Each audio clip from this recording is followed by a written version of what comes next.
विद्यार्थ्यांनी जोरदार टाळ्या वाजवून आपला आनंद व्यक्त करायचा आहे.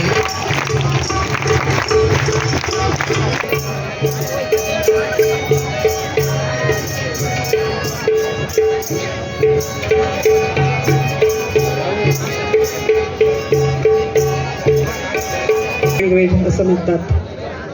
आपल्या मनातला आनंद व्यक्त करण्यासाठी नेहमीच शब्द आणि स्वरच धावून येत असतात. आज या ठिकाणी जे मान्यवर उपस्थित आहेत त्यांचं स्वागत करण्यासाठी सुश्राव्य स्वरांनी स्वागत करण्यासाठी आपल्यासमोर यानंतर साधना इंग्लिश मीडियम स्कूल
ज्याच्या पदरी येतं तो दुर्भाग्य विचार असतो.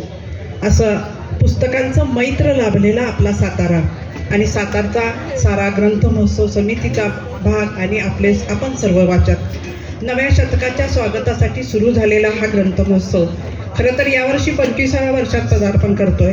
परंतु करोनामुळं आपण थोडासा स्वल्पविराम घेतला होता किंवा घ्यावा लागला होता. परंतु तरीसुद्धा तितक्याच जोमाने पुन्हा गेल्या वर्षीपासून आपण या ग्रंथ महोत्सवाला सुरुवात केली. करोना काळात सुद्धा सगळ्यांना पुस्तकांनीच धीर आणि आधार दिला होता आणि असंच हे शब्दाचं महत्त्व संपन्न करणारा हा ग्रंथ महोत्सव. या 23व्या ग्रंथ महोत्सवाच्या प्रास्ताविक पर्व मनोगतासाठी मी विनंती करते ग्रंथ महोत्सवाचे अध्यक्ष प्राचार्य डॉक्टर यशवंत पाटणे सर यांना.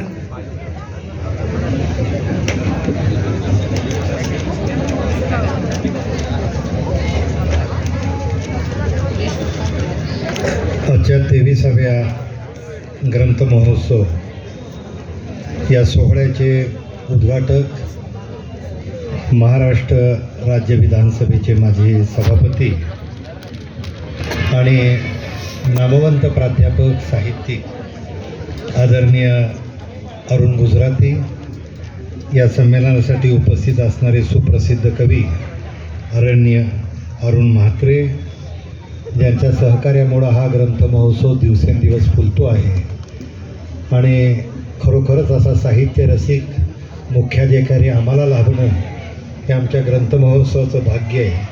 ते या सातारा जिल्हा परिषदेचे मुख्य कार्यकारी अधिकारी आदरणीय ज्ञानेश्वर खिलारे साहेब, शिक्षणाधिकारी आदरणीय प्रभावती कोळेकर मॅडम, गमरे साहेब, आज या कार्यक्रमासाठी ज्यांचे आम्ही आवर्जून सत्कार घेणार आहोत की शिवाजी विद्यापीठाचं उपकेंद्र हे आपल्या सातारला झालं आणि या उपकेंद्राचे प्रमुख म्हणून प्राचार्य डॉक्टर राजेंद्र शेजवळ यांची निवड झाली. त्यांचं मी अभिनंदनही करतो आपल्या सगळ्यांच्या वतीनं. त्यांचाही सत्कार आहे. या मॅनेजमेंट काउन्सिलमध्ये ज्यांचं स्थान या सातारकरांना वेगळा न्याय देण्यासाठी आम्हाला उपयुक्त पडतं ते आदरणीय अमितजी कुलकर्णी यांचीही डेक्कन एज्युकेशन सोसायटीच्या संचालकपदी नियुक्ती झाली आणि हेही सातारच्या शिवाजी विद्यापीठ उपकेंद्राचे सदस्य आहेत. त्या अमितजी कुलकर्णी यांचंही मी मनापासून स्वागत करतो. आणि महाराष्ट्र साहित्य परिषद याच्या प्रमुख कार्यवाहपदी ज्याने आम्हाला ग्रंथमहोत्सवासाठी पहिल्यापासून सहकार्य केलं आणि या वाचन संस्कृतीला वेगळं बळ दिलं ते आदरणीय सुनीता राजे पवार या तिन्हींचा सत्कार या आपल्या आजच्या समारंभामध्ये होईलच. याशिवाय या कार्यक्रमाचा सगळा डोलारा ज्यांच्या यशस्वी नेतृत्वाखाली मार्गदर्शनाखाली आम्ही हा साजरा करतो ते या महोत्सवाचे आमचे कार्यवाह आदरणीय श्रीजी चिटणीस, उपाध्यक्ष वीणा लांडगे, कोषाध्यक्ष प्रदीप कांबळे, यानंतर या सर्व समितीमधले सदस्य राजकुमार निकम, आदरणीय मंडपे मॅडम, सुनीता कदम, दीपक भुजबळ, संतोष लाड आणि या इथं व्यासपीठावरती उपस्थित असणारे सर्व पदाधिकारी आणि या ग्रंथ महोत्सवासाठी आवर्जून सगळे सहकार्य करणारे सर्व शिक्षक, डॉक्टर श्रोत्री, उपस्थित राजेंद्र गाडगे, बरीच मंडळी इथं आज आली आहेत. या सगळ्यांचं मनापासून स्वागत करतो. आज या नव्या वर्षाचा आपण आरंभ या ग्रंथ महोत्सवाने करतो आहे. मला सांगताना आनंद वाटतो की सातारचा कंदीपेढा हा देशाच्या बाहेर सगळ्यांना माहिती आहे, पण कंदीपेढ्यानंतर जर सातारकरांचा गोडवा या साता समुद्रापलीकडे जर कशाला गेला असेल तर तो सातारा जिल्हा ग्रंथ महोत्सवानं गेला आहे. आणि याचा विशेष साहेब आम्हाला अभिमान वाटतो. आजही मी खिलारे साहेबांचं कौतुक यासाठी करेन की त्यांच्या नावात ज्ञानेश्वर आहे, पण नावात ज्ञानेश्वर असला तरी तो ज्ञानेश्वर प्रत्यक्ष दिसण्याची गरज असते. आज आम्हाला खरोखर त्याचं दर्शन घडते. मी खरं सांगेन की आज तुम्ही व्यासपीठावर बघा, एका बाजूला अरुण गुजराती आहेत आणि दुसऱ्या बाजूला अरुण म्हात्रे आहेत. म्हणजे ज्ञानेश्वराच्या साक्षीनं हा दुहेरी अरुणोदय आज आमच्या ह्या मंडपामध्ये झालेला आहे. हा सुद्धा किती सुंदर योग आहे बघा. आणि दोन्ही अरुणांचं एक वैशिष्ट्य आहे. एक अरुण गुजरातीचं हे वैशिष्ट्य आहे, हा माणूस राजकारणामध्ये उंच पदावरती गेला पण त्यांनी साहित्य रसिकता कधी सोडली नाही. अरुण म्हात्रे साहित्यावरती उंच गेले पण त्यांनी साहित्यात कधी राजकारण केलं नाही. हे सगळ्यात महत्त्वाचं असतं, लक्षात घ्या. त्यामुळे हे दोन अरुण, त्याच्यामुळं हा सगळा मंडप आज एका प्रकाशाचं मंदिर म्हणून सगळा झळकतो आहे. अर्थात तिघंही साहित्याचे भक्तच आहेत. आणि कुसुमाग्रजांचं उदाहरण मी नेहमी देतो की तात्यासाहेब शिरवाडकर सांगतात की जसं आकाशाचं मन कळत नाही वाराहून मुक्त झाल्याशिवाय आणि प्रकाशाच्या देवळात जाता येत नाही दिवाहून भक्त झाल्याशिवाय. आपण सारे हे दिव्यासारखे भक्त आहे. आज आपली संस्कृती प्रकाशाची पूजक आहे, पण साहेब खरं दुःख तुम्हाला आम्ही सांगू, आमची संस्कृती आम्हाला सांगते अंधारातनं उजेडाकडं, तमसोरमा ज्योतिर्गमय. अंधार आज इतका दाटत चालला आहे, मग तो मूल्यहीन राजकारणामुळं दाटतो आहे, अतिरेकी चंगळवादानं दाटतो आहे. या अंधारावर कशी मात करायची? मी आवर्जून आज पाहुण्यांना सगळ्या सांगेन, ही माझ्या सातारची माती जी आहे ती शिवछत्रपतींच्या पावन स्पर्शानं पुनीत झालेली माती आहे. माझी सातारची माती जी आहे ते समर्थ वाणीनं मंत्रमुग्ध झालेली ही वाणी आहे. या माझ्या सातारच्या मातीमध्ये शैक्षणिक क्रांती करणारे महात्मा फुले आणि सावित्रीबाई या इथं जन्माला आले. त्यांच्या क्रांतीचा वारसा चालवणारे कर्मवीर आणि डॉक्टर बापूजी साळुंके त्याही या मातीतले. आणि या मातीचं वैशिष्ट्य असं की डॉक्टर बाबासाहेब आंबेडकर यांचं पहिलं शैक्षणिक पाऊल या सातारच्या मातीत पडलं, ते प्रतापसिंह हायस्कूल. तेही आज आम्हाला भूषणावं वाटतं.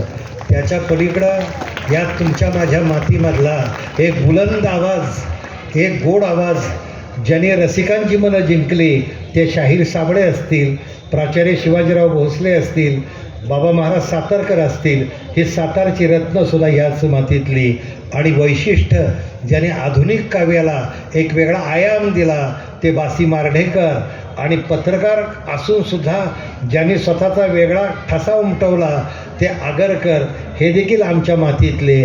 आणि आज ज्यांचा आम्हाला अभिमान वाटतो, तुमच्या सगळ्यांचे डोळे ज्या अक्षरावरती खेळले आहेत ते यशवंतराव चव्हाण हे व्यासपीठ. हे लक्षामध्ये घ्या की त्या राजकारणाला नवं मूल्य देणारं यशवंतरावांचं व्यक्तिमत्वसुद्धा आमच्या सातार. यशवंतराव नेहमी सांगायचे की समाजातले प्रश्न बंदुकीच्या गोळीनं सुटत नाहीत, शस्त्राच्या धाकानं सुटत नाही, ते विचाराने संस्कारानं सुटतात. आणि विचार आणि संस्कार द्यायचं काम साहित्य करतं, लक्षात घ्या. त्या साहित्याचा हा दरबार आहे. आज मला विशेष आनंद वाटतो साहेब सांगताना की आम्ही काय करतो ग्रंथ महोत्सव, तर आम्ही साहित्याचे नवे वारसदार इथं तयार करत असतो, लक्षात घ्या. आज आनंद या गोष्टीचा आहे. संपूर्ण महाराष्ट्रामध्ये हा एकमेव ग्रंथ महोत्सव असा आहे की जिथं 45 वक्ते इथं बोलतात. साहेब, इथं स्पर्धा घेतली जाते काव्य वाचनाची. जवळजवळ 400-500 कवी येतात, यातनं 15 कवी आम्ही निवडतो. त्या 15 कवींचा इथं सत्कार, त्या कवींनी कविता चांगली कशी करावी, महाराष्ट्रातील कवींची एक प्रशिक्षण शाळा घेतो. यावेळी संतोष काळे आणि सावित्रीबाई जगदाळे होत. इथं कथाकथनासाठी आम्ही संपूर्ण जिल्ह्यातल्या मुलांना आमंत्रित करतो आणि 15 कथाकार निवडतो. आम्ही चांगलं कुठलं पुस्तक वाचलंयस याच्यावरची एक स्पर्धा घेतो आणि 15 वक्ते वाचक निवडतो. हेतू हेच आहे की संपत्तीचे वारसदार अनेक असतात, पण साहित्याचे वारसदार निर्माण करणारी ही सातारची माती, हे लक्षामध्ये घ्या. आज शेवटचं उदाहरण देऊन मी थांबणार आहे. तुम्हाला साहेबांना पुढं जायचं आहे. मध्यंतरी एका प्राचार्यांच्या सत्काराला मी गेलो होतो. प्राचार्याने काय केलं सगळं म्हणत होतं. त्यांची पत्नी उत्तर देताना एक वाक्य म्हणली, सर आमच्या साहेबांनी काय कॉलेजसाठी केलं आहे मला माहीत नाही, पण तुमच्या ग्रंथ महोत्सवात शेजारी आमचं घर आहे म्हटले. माझी मुलं 5वीला 7वीला असल्यापासून साहेबांनी 2 पिशव्या विकत घेतल्या आणि त्या आपल्या मुलांच्याकडे दिल्या आणि 2 पोरांना सांगितलं की 3 दिवस म्हणजे रोज ही पिशवी भरेपर्यंत तुम्ही पुस्तकं विकत घ्यायची म्हटले. आणि माझी मुलं म्हटले ही रोज या मांडवामध्ये हिंडायची. त्यातला एक मुलगा सर आज लेफ्टनंट झाला आहे आणि दुसरा मुलगा माझा डॉक्टर आहे म्हटले. मला अभिमान या महोत्सवाचा वाटतो, कारण या महोत्सवातल्या ग्रंथांनी त्यांचं व्यक्तिमत्व घडवलं आहे. मला तुम्ही सांगा, ग्रंथ काय देतो मंडळी?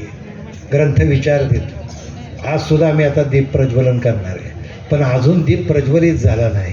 दीप कधी प्रज्वलित होईल? जेव्हा हे सगळे पाहुणे त्यातल्या वाती पेटवतील तेव्हा. म्हणजे वात पेटवावी लागते, त्यानंतर ज्योत प्रकाशात येते. तुमच्यासमोर असणारं पुस्तकसुद्धा मंडळी मिटलेलं पुस्तक असतं. जसं वात पेटवल्यानंतर उजेड येतो, तोंड उघडल्यानंतर बोलता येतं, कानाची झापडं बाजूला केल्यानंतर ऐकायला येतं, तसं मिटलेलं पुस्तक कधी बोलत नाही. पुस्तकालाही बोलावं असं वाटतं, त्यालाही गोष्टी सांगाव्याशा वाटतात.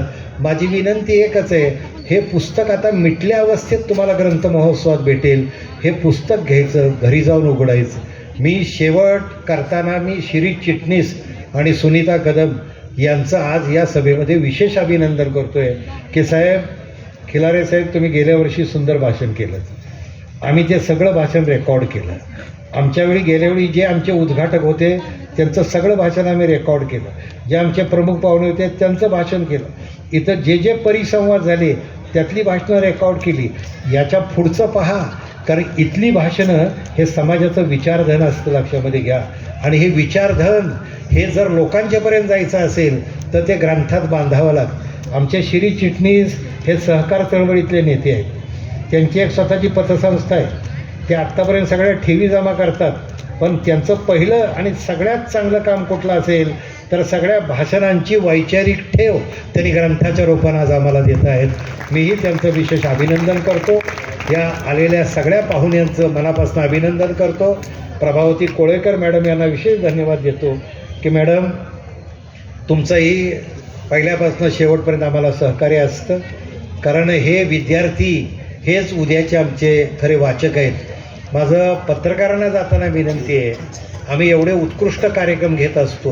बरं, थंडी आता थोडी बाजूला झाली आहे, तुम्हीही वृत्तपत्रात एक असं आव्हान करा. आता काही शिक्षक येतात आमच्याकडे, झेडपीनं सुद्धा सगळ्या ग्रंथपालांना, शिक्षकांना हे कंपल्सरी केलं आहे की या महोत्सवाला जावं.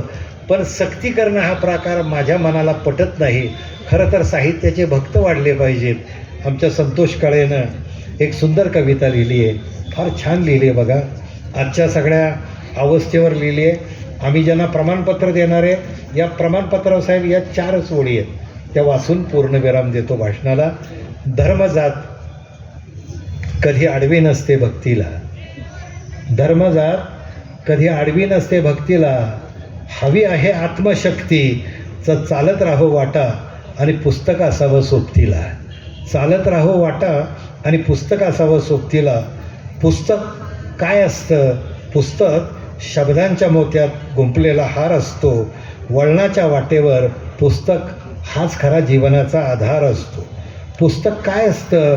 पुस्तक म्हणजे शब्दापुढं शब्द, पानापुढं पानं. पुस्तक म्हणजे पेरलेल्या विचारांचं गाणं. पुस्तक कधी असते क्रांती, पुस्तक अखंड शांती. पुस्तक अंधाऱ्या वाटेवरची न विझणारी पंथी. मंडळी, ही पंक्ती अशीच प्रज्वलित होत राहो एवढी प्रार्थना करतो. सगळ्यांचं मनापासून स्वागत करतो आणि रजा घेतो. धन्यवाद सर. 4 दिवस हा मांडव सर्वांनाच नवीन विचार देणार आहे. अंधारात अज्ञानात राहणाऱ्यांना प्रकाशाची वाट दाखवणार आहे. म्हणूनच या सोहळ्याचं उद्घाटन दीपप्रज्वलनाने मी मान्यवरांना विनंती करते की आपण आपल्या शुभ हस्ते दीपप्रज्वलन करावे. या डाव्या बाजूला जे मागच्या बाजूला बसलेले लोक आहेत त्यांनी कृपया पुढे येऊन बसायचे. पुढच्या खुर्च्या रिकाम्या न ठेवता पुढे येऊन बसायला हरकत नाही.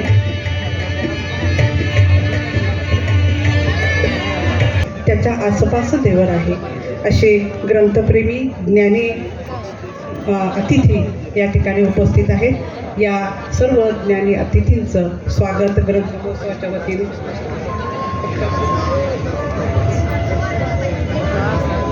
मान्यवरांचं स्वागत.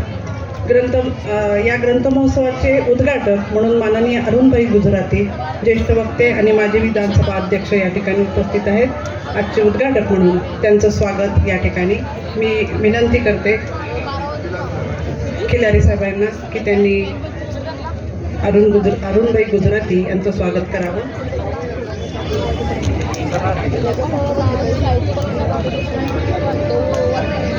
आजच्या कार्यक्रमाचे उद्घाटन ज्येष्ठ वक्ते माजी विधानसभा अध्यक्ष महाराष्ट्र राज्य यांचं स्वागत खिलारी साहेब करतायत. मुख्य कार्यकारी अधिकारी जिल्हा परिषद सातारा. सातारचा पेढा त्या देऊन आपण या ठिकाणी त्यांचं स्वागत केलं आहे. यानंतर माननीय ज्ञानेश्वर खिलारी साहेब मुख्य कार्यकारी अधिकारी जिल्हा परिषद सातारा यांचं स्वागत मी अरुणभाई गुजराती यांना विनंती करते की खिलारी साहेबांचं स्वागत करावं.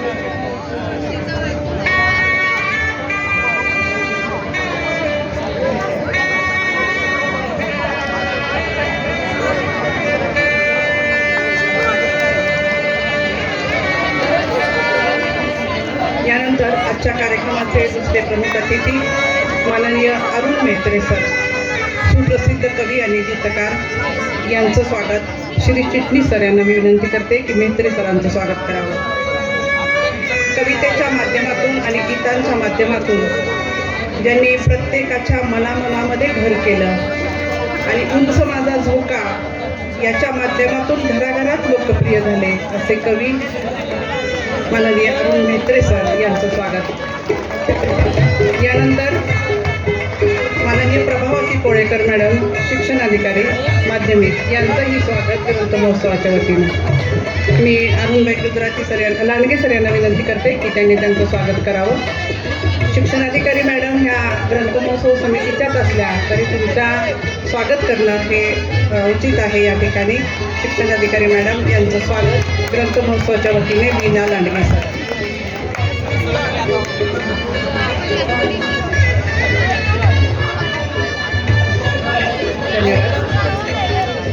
आताच पाटणे सरांनी आपल्या मनोगतामध्ये सांगितलं की ग्रंथमहोत्सव हा केवळ पुस्तक विक्रीसाठी मर्यादित राहत नाही, तर या ठिकाणी अनेक वक्ते येतात. जवळजवळ 40-45 पाहुणे हे 4 दिवसामध्ये या ठिकाणी उपस्थिती लावतात. त्यामुळं हे विचारांचं व्यासपीठ बनलेलं आहे. ग्रंथमहोत्सवमध्ये विविध परिसंवाद होतात, विचारांची देवाणघेवाण होते आणि हे कार्यक्रम आपण जतन करण्यासाठी संस्मरण नावाची पुस्तिका प्रकाशित करतो असतो. गेली 4 वर्ष आपण ही संस्मरण नावाची छोटीशी पुस्तिका प्रकाशित करतो. या वर्षीच्या पुस्तिकेचं प्रकाशन यानंतर मी विनंती करते मान्यवरांना आपल्या शुभ हस्ते या पुस्तिकेचं प्रकाशन करावं.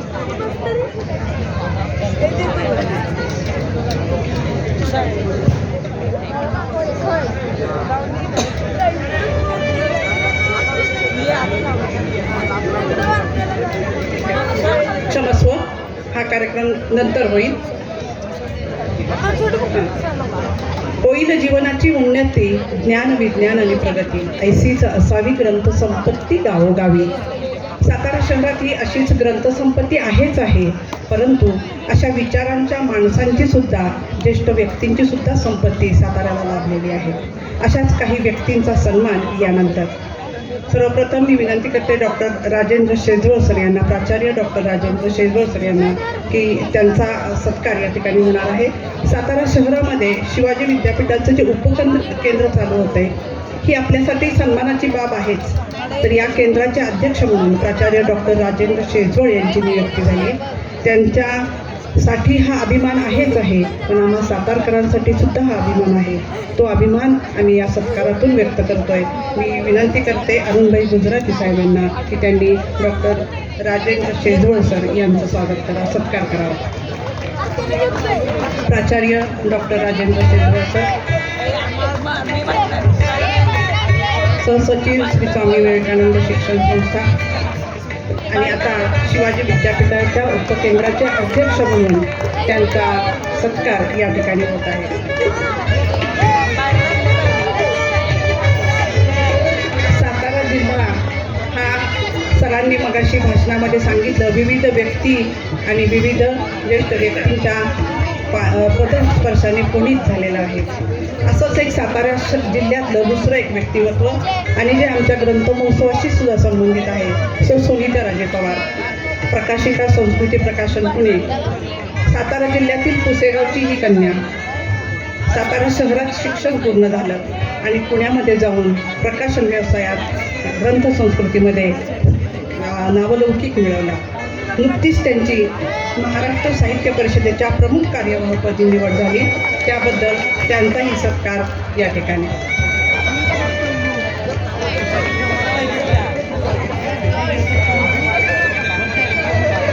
यानंतर तिसरे आजचे सत्कारमंत्री आहेत माननीय अमित कुलकर्णी सर. डेक्कन एज्युकेशन सोसायटीच्या समितीचे ते सदस्य आहेत. सातारा शहरातील शिक्षण क्षेत्रातील एक ज्येष्ठ व्यक्तिमत्व. यांचीही निवड शिवाजी विद्यापीठाच्या सिनेटवर व्यवस्थापन प्रतिनिधी म्हणून झालेली आहे. डेक्कन एज्युकेशनच्या संचालकपदी त्यांची निवड झाली आहे. या ग्रंथमहोत्सव समितीला त्याचा जो आनंद होतोय, तो आनंद आम्ही या सत्कारातून व्यक्त करतो.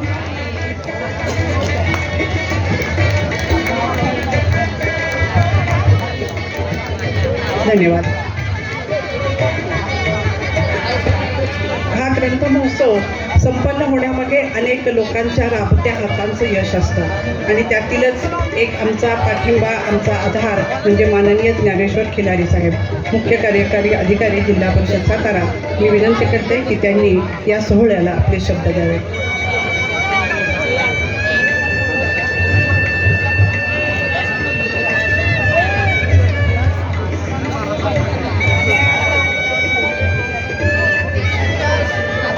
शिवछत्रपतींच्या पावसस्पर्शाने पुनीत झालेल्या सातारा नगरीमध्ये जिल्हा परिषद सातारा मैदान या ठिकाणी नाटककार डॉक्टर विश्वासराव मेहेंदळे नगरी मध्ये आज या ठिकाणी सातारा जिल्ह्याचा मानबिंदू असलेल्या या सातारा ग्रंथ महोत्सवाचं, ज्याचं आयोजन सातारा जिल्हा ग्रंथ महोत्सव समिती करते, अशा या ग्रंथ महोत्सवाच्या उद्घाटन कार्यक्रमाच्या निमित्ताने आज या ठिकाणी उपस्थित असलेले आणि या ग्रंथ महोत्सवाचे उद्घाटक आणि राज्याचे माजी विधानसभा अध्यक्ष आणि राजकारणातील साहित्यिक असे आदरणीय अरुण गुजराती सर, या कार्यक्रमासाठी उपस्थित असलेले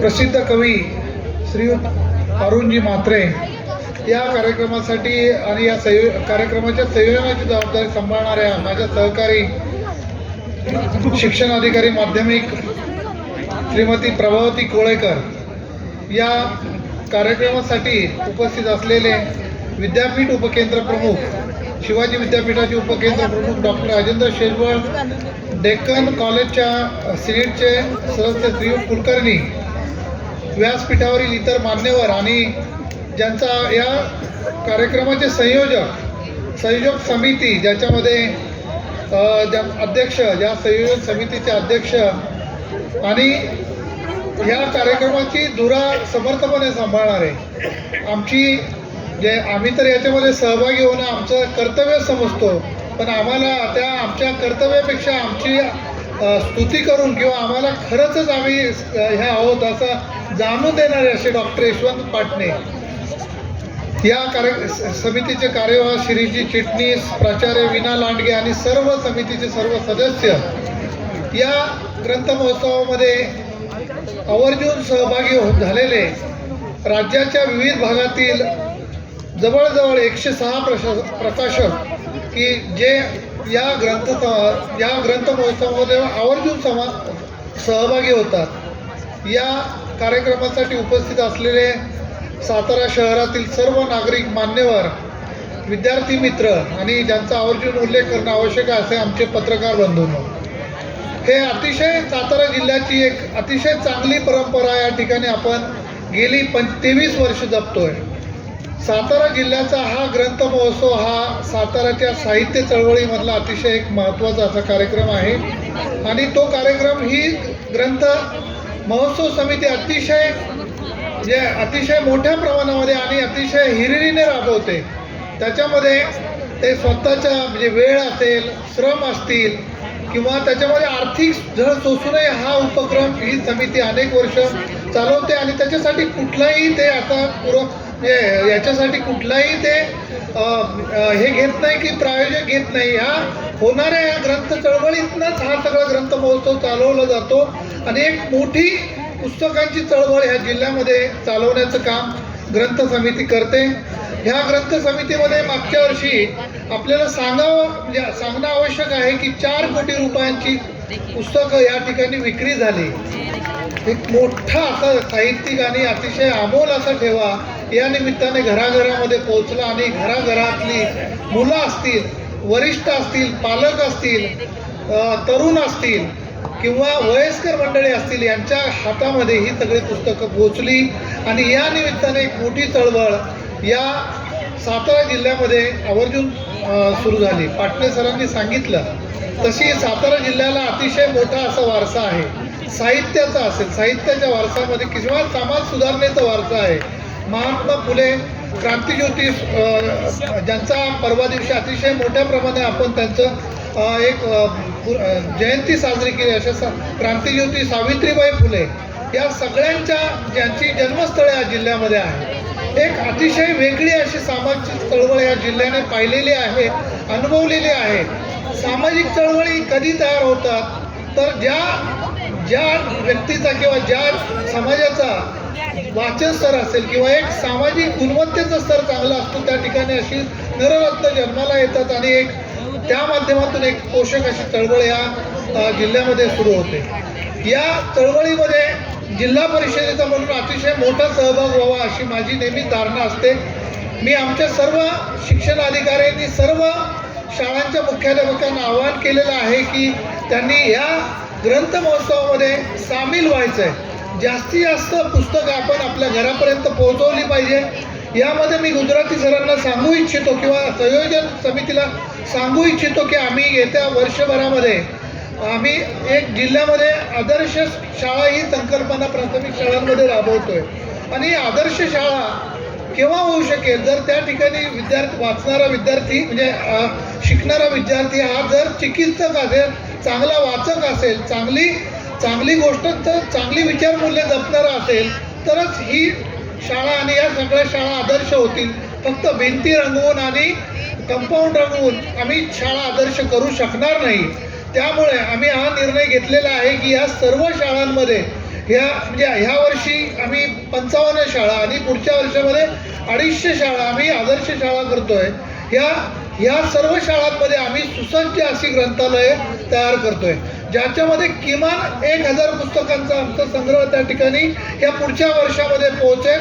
हा पहिला टप्पा असेल आणि पुढच्या टप्प्यामध्ये 3ऱ्या टप्प्यामध्ये आम्ही जिल्ह्यातल्या सगळ्या शाळांमध्ये या प्रकारची ग्रंथालय निर्माण करायचा आमचा प्रयत्न आहे आणि तो प्रयत्न निश्चितच आपल्या सर्वांच्या सहकार्याने आम्ही चांगला करू आणि जिल्ह्यातल्या वाचन चळवळीला, कारण जर आपण मूलतः जर रोपालाच जर आपण पाणी घातलं, रोपालाच जर चांगल्या प्रकारचं खतपाणी घातलं तरच ती रोपं मोठी होऊन सुदृढ होऊन चांगल्या प्रकारचं पुढचं वाचन करतील, चांगलं चळवळ उभं राहील आणि जे काही मूल्यांचा जो लढा असेल किंवा आणखी कुठला लढा असेल तो लढा जपण्यासाठी ही सक्षम पिढी तयार होईल. त्यामुळे या सगळ्या याच्यामध्ये आम्ही या ठिकाणी जे काही प्रकाशक आलेले आहेत त्या प्रकाशकांना मी नम्र विनंती करेल की त्यांनी आमच्या शिक्षण अधिकाऱ्यांना भेटावं आणि आम्हाला जेवढ्या होईल तेवढ्या सवलतीच्या दरामध्ये आम्हाला जर चांगली पुस्तकं दिली तर आम्ही निश्चितच या शाळांमध्ये आणि जिल्ह्याच्या कानाकोपऱ्यापर्यंत हे साहित्य आणि वाचन चळवळ मोठ्या प्रमाणात रुजवण्याचा या वर्षभरामध्ये प्रयत्न करू. या ठिकाणी अतिशय चांगल्या प्रकारचं वातावरण आहे. गेले महिनाभर सगळी समिती अतिशय हिरिरीने सगळं काम करते. आमचा सगळ्यांचा आणि सातारा जिल्ह्यातील सर्व नागरिक, सातारा शहरातील सर्व वाचनप्रेमी नागरिक या चळवळीमध्ये या ठिकाणी सहभागी होतील असा मला ठाम विश्वास आहे. आणि पुन्हा एकदा मी संयोजकांना, वाचन चळवळीला आणि या ठिकाणी आलेल्या सर्व प्रमुख पाहुण्यांना मी पुन्हा एकदा शुभेच्छा देतो. आणि मला या ठिकाणी बोलवलं, माझी पाटणे सरांनी स्तुती केली त्याबद्दल मी त्यांचे आणि संयोजकांचे आभार मानतो आणि माझे 2 शब्द संपवतो. त्यापूर्वी मी या ठिकाणी थोडा सभेचा, मला थोडेसे इतर कार्यक्रम असल्यामुळे सभेचा थोडा डेकोरम हे करून मी या ठिकाणाहून म्हणजे मला जाणं आवश्यक असल्यामुळे मी त्याबद्दलही संयोजकांची पुन्हा एकदा दिलगिरी व्यक्त करतो आणि माझे 2 शब्द संपवतो. धन्यवाद. पुस्तिकेचं प्रकाशन यानंतर लगेच होईल.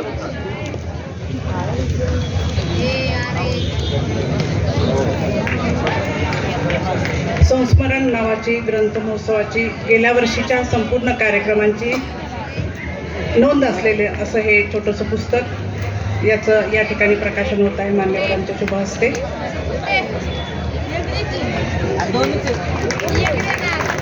सातारा जिल्ह्यातील 23वा ग्रंथ महोत्सव संपन्न होत आहे आणि त्या ग्रंथ महोत्सवासाठी उद्घाटक म्हणून उपस्थित असलेले माजी विधानसभा अध्यक्ष आदरणीय गुजराती साहेब, सुप्रसिद्ध कवी आदरणीय अरुण म्हात्रे साहेब, त्याचबरोबर स्वामी शिक्षण संस्थेचे सहसचिव माननीय शेजवळ सर, डेक्कन एज्युकेशन सोसायटीचे माननीय अमित कुलकर्णी सर आणि आपल्या साहित्य चळवळीमधल्या हिरिरीने भाग घेणाऱ्या आपल्या सुनीता राजे मॅडम, ग्रंथोत्सव समितीचे अध्यक्ष पाटणे सर, चिटणीस सर आणि त्यांची संपूर्ण टीम, माझे सहकारी गमरे साहेब, नव्यानेच या समितीमध्ये समाविष्ट झालेले आमचे सहकारी सेवानिवृत्त शिक्षण अधिकारी निकम साहेब आणि माझ्यासमोर उपस्थित असलेले विद्यार्थी, शिक्षक आणि पत्रकार बंधू भगिनी. खरं तर हे 23वा ग्रंथ महोत्सव अतिशय उत्साहामध्ये उद्घाटन झालेलं आहे. गेले 22 वर्ष एक चांगलं व्यासपीठ एकत्र आलं आणि त्यांनी हा कार्यक्रम सुरू केला की जो महाराष्ट्र राज्यामध्ये कुठेही जिल्हा स्तरावर अशी ग्रंथोत्सव समिती कार्यरत नाही की जी सातारा जिल्ह्यामध्ये कार्यरत आहे.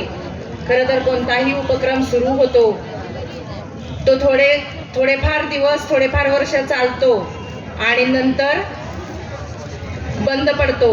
परंतु या ग्रंथोत्सव समितीचं तसं नाही आहे. खरं तर या ग्रंथोत्सव समितीमध्ये असणारे जे सदस्य आहेत ते वाळवंटामध्ये जसं ओएसिस असतं तसं त्याप्रमाणे ते अतिशय चिकाटीनं काम करणारे आहेत. मनापासून ह्या जिल्ह्यातील शिक्षकांना, विद्यार्थ्यांना काहीतरी पर्वणी उपलब्ध करून द्यावी, आपल्या विद्यार्थ्यांना वाचनाची गोडी लागावी, त्यांच्यासमोर एक शैक्षणिक साहित्य उपलब्ध करून देता यावं, दर्जेदार साहित्य विद्यार्थ्यांनी वाचावं, त्यांची मन सुसंस्कारित व्हावीत, कथाकथन, निबंध, त्यानंतर वक्तृत्व स्पर्धेसाठी आपले विद्यार्थी तयार झाले पाहिजेत आणि सगळ्यात महत्त्वाचं त्यांच्यावर वाचनाचा संस्कार झाला पाहिजे, एक वाचनाची चळवळ सुरू राहिली पाहिजे आणि आपली मराठी भाषा ही टिकून राहिली पाहिजे. यासाठी त्यांचा जो प्रयत्न आहे ग्रंथोत्सव समितीचा तो अतिशय स्तुत्य असा प्रयत्न आहे. आणि त्याच्यापेक्षा दुसरी महत्त्वाची गोष्ट, कोणाकडूनही 1 रुपया खर्च अनुदान न घेता हा उपक्रम आज 23वे वर्ष आहे आणि हा उपक्रम सुरू आहे. ही गोष्ट त्याहूनही महत्त्वाची आहे.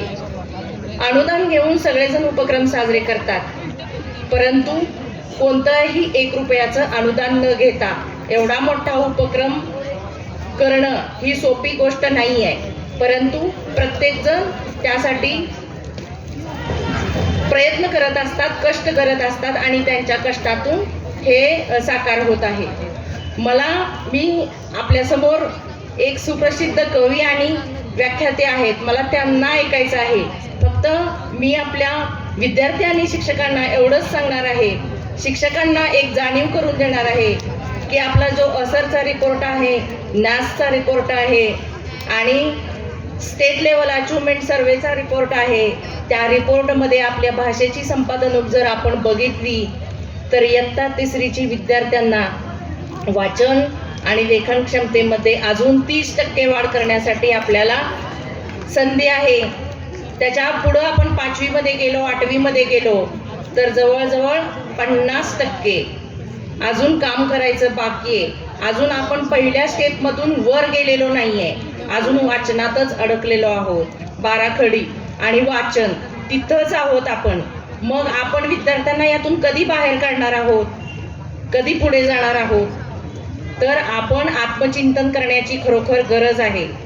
आपण जर वेगवेगळे उपक्रम शाळांमधून जर घेतले, विद्यार्थ्यांना चालना दिली तर आपले विद्यार्थी तयार होणार आहेत. अजून ही वेळ गेलेली नाही.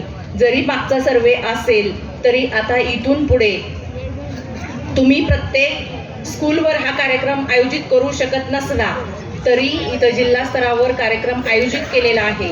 या कार्यक्रमामध्ये अतिशय अनुभव संपन्न, अतिशय प्रतिभावंत लेखक, कवी, कथाकथनकार, वेगवेगळ्या क्षेत्रातील नामांकित इथं उपस्थित राहून मार्गदर्शन सादरीकरण करणार आहेत.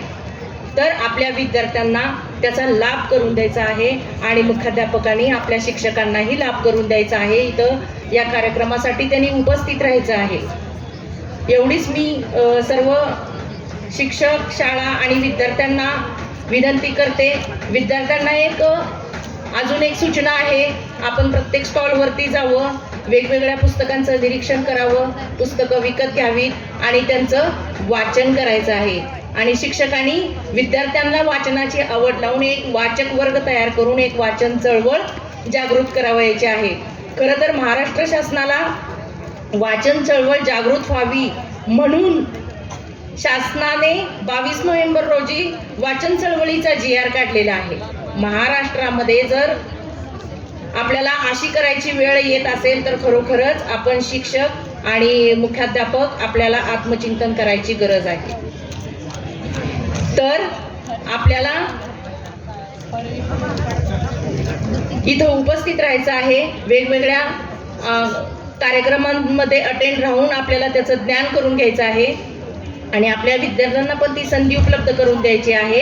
आणि ती चळवळ जागृत ठेवण्यासाठी आपल्या शाळांमध्ये वेगवेगळे उपक्रम आयोजित करायचे आहेत. आणि पुढच्या वर्षी सरांनी आता सांगितलेलंच आहे, वेगवेगळ्या स्पर्धा आयोजित केल्या जातात. त्या स्पर्धेमध्ये आपले विद्यार्थी जास्तीत जास्त कसे पुढे येतील याच्यासाठी प्रयत्न करायचा आहे. मी शेवटचं सांगते, मराठी आपली जी मातृभाषा आहे त्याचा संस्काराचा जो ठेवा आहे तो साहित्यामध्ये आहे. ते साहित्य विद्यार्थ्यांच्या समोर आणण्यासाठी आपण सर्वांनी प्रयत्न करायचा आहे आणि त्या आपल्या मराठी संस्कृतीचं जतन करायचं आहे आणि त्याहीपेक्षा आपल्या मराठी भाषेचं जतन करून ठेवायचं आहे. त्यासाठी हे आपल्याला काम करायचं आहे आणि ते तुम्ही काम करावं अशी मी आपण सर्व विद्यार्थी आणि शिक्षकांकडून अपेक्षा व्यक्त करते आणि इथेच थांबते. जय हिंद, जय महाराष्ट्र. अरुण गुजराथी यांची ओळख आपणाला असली पाहिजे. ज्या घराला महात्मा गांधींचा स्पर्श झालेला आहे, सहवास लाभलेला आहे, ज्यांचे वडील बाबाजी गुजराथी जे स्वातंत्र्य सैनिक होते, अशा ह्या घरामधील आणि महाराष्ट्राला वैचारिक देणगी देणारे राजकारणातले एक स्वच्छ व्यक्तिमत्व म्हणजे अरुण गुजराथी. नुकतंच साधारण महिन्याभरापूर्वी त्यांच्या मोठ्या बहीण माननीय कमलबेन यांचं निधन झालं. पण त्यांचं वय होतं 92 वर्ष आणि त्याने आयुष्यभर महात्मा गांधींचं खादीचं धोरण स्वीकारलेलं होतं. असं व्यक्तिमत्व आज ग्रंथमहोत्सवाचे उद्घाटन लाभलेले आहे, ही अतिशय महत्त्वाची बाब आहे. त्याचबरोबर महाराष्ट्रामध्ये मराठी भाषेला वृद्धिंगत करण्यासाठी जे काही काम केलं जातं त्यात अरुण म्हात्रे यांचं काम मोठं आहे. आणि त्यांच्या कवितांमुळं, त्यांच्या संपूर्ण एकंदरीत व्याख्यानामुळं विद्यार्थ्यांपासून मोठ्यांपर्यंत जी काही एक प्रेरणा मिळते तीही महत्त्वाची आहे. आज त्यांचं संध्याकाळी बापलेख हा एक छान कार्यक्रम आहे, जो तुम्ही प्रत्येक मुलांनी आपल्या वडिलांना घेऊन, आईला घेऊन हा बघण्याचा आहे. असा कार्यक्रम सातारकरांना मिळणं ही अतिशय महत्त्वाची बाब आहे. मला मुद्दाम या ठिकाणी सांगितलं पाहिजे की आपण मगाशी बाबासाहेब आंबेडकरांचा उल्लेख या ठिकाणी झाला, पण बाबासाहेब आंबेडकर हे मुंबईमध्ये कायम पॉप्युलर बुक डेपोमध्ये जायचे आणि तिथं पायऱ्या चढता गणपतराव भटकळांना नमस्कार करायचे. पण तिथं विठोबा म्हणून जो होता तो त्यांना सगळी पुस्तकं काढून द्यायचा. परंतु आज आपण जर विचार केला तर पॉप्युलर बुक डेपो सारखं एखादा बुक डेपो साताऱ्यात आहे का? नाही. पण जरी हा बुक डेपो नसला तर हा ग्रंथ महोत्सव ही तुमची सर्वांची उणीव जी आहे ही भरून काढतो आहे. ही मला एक महत्त्वाची बाब तुम्हाला सांगायची आहे.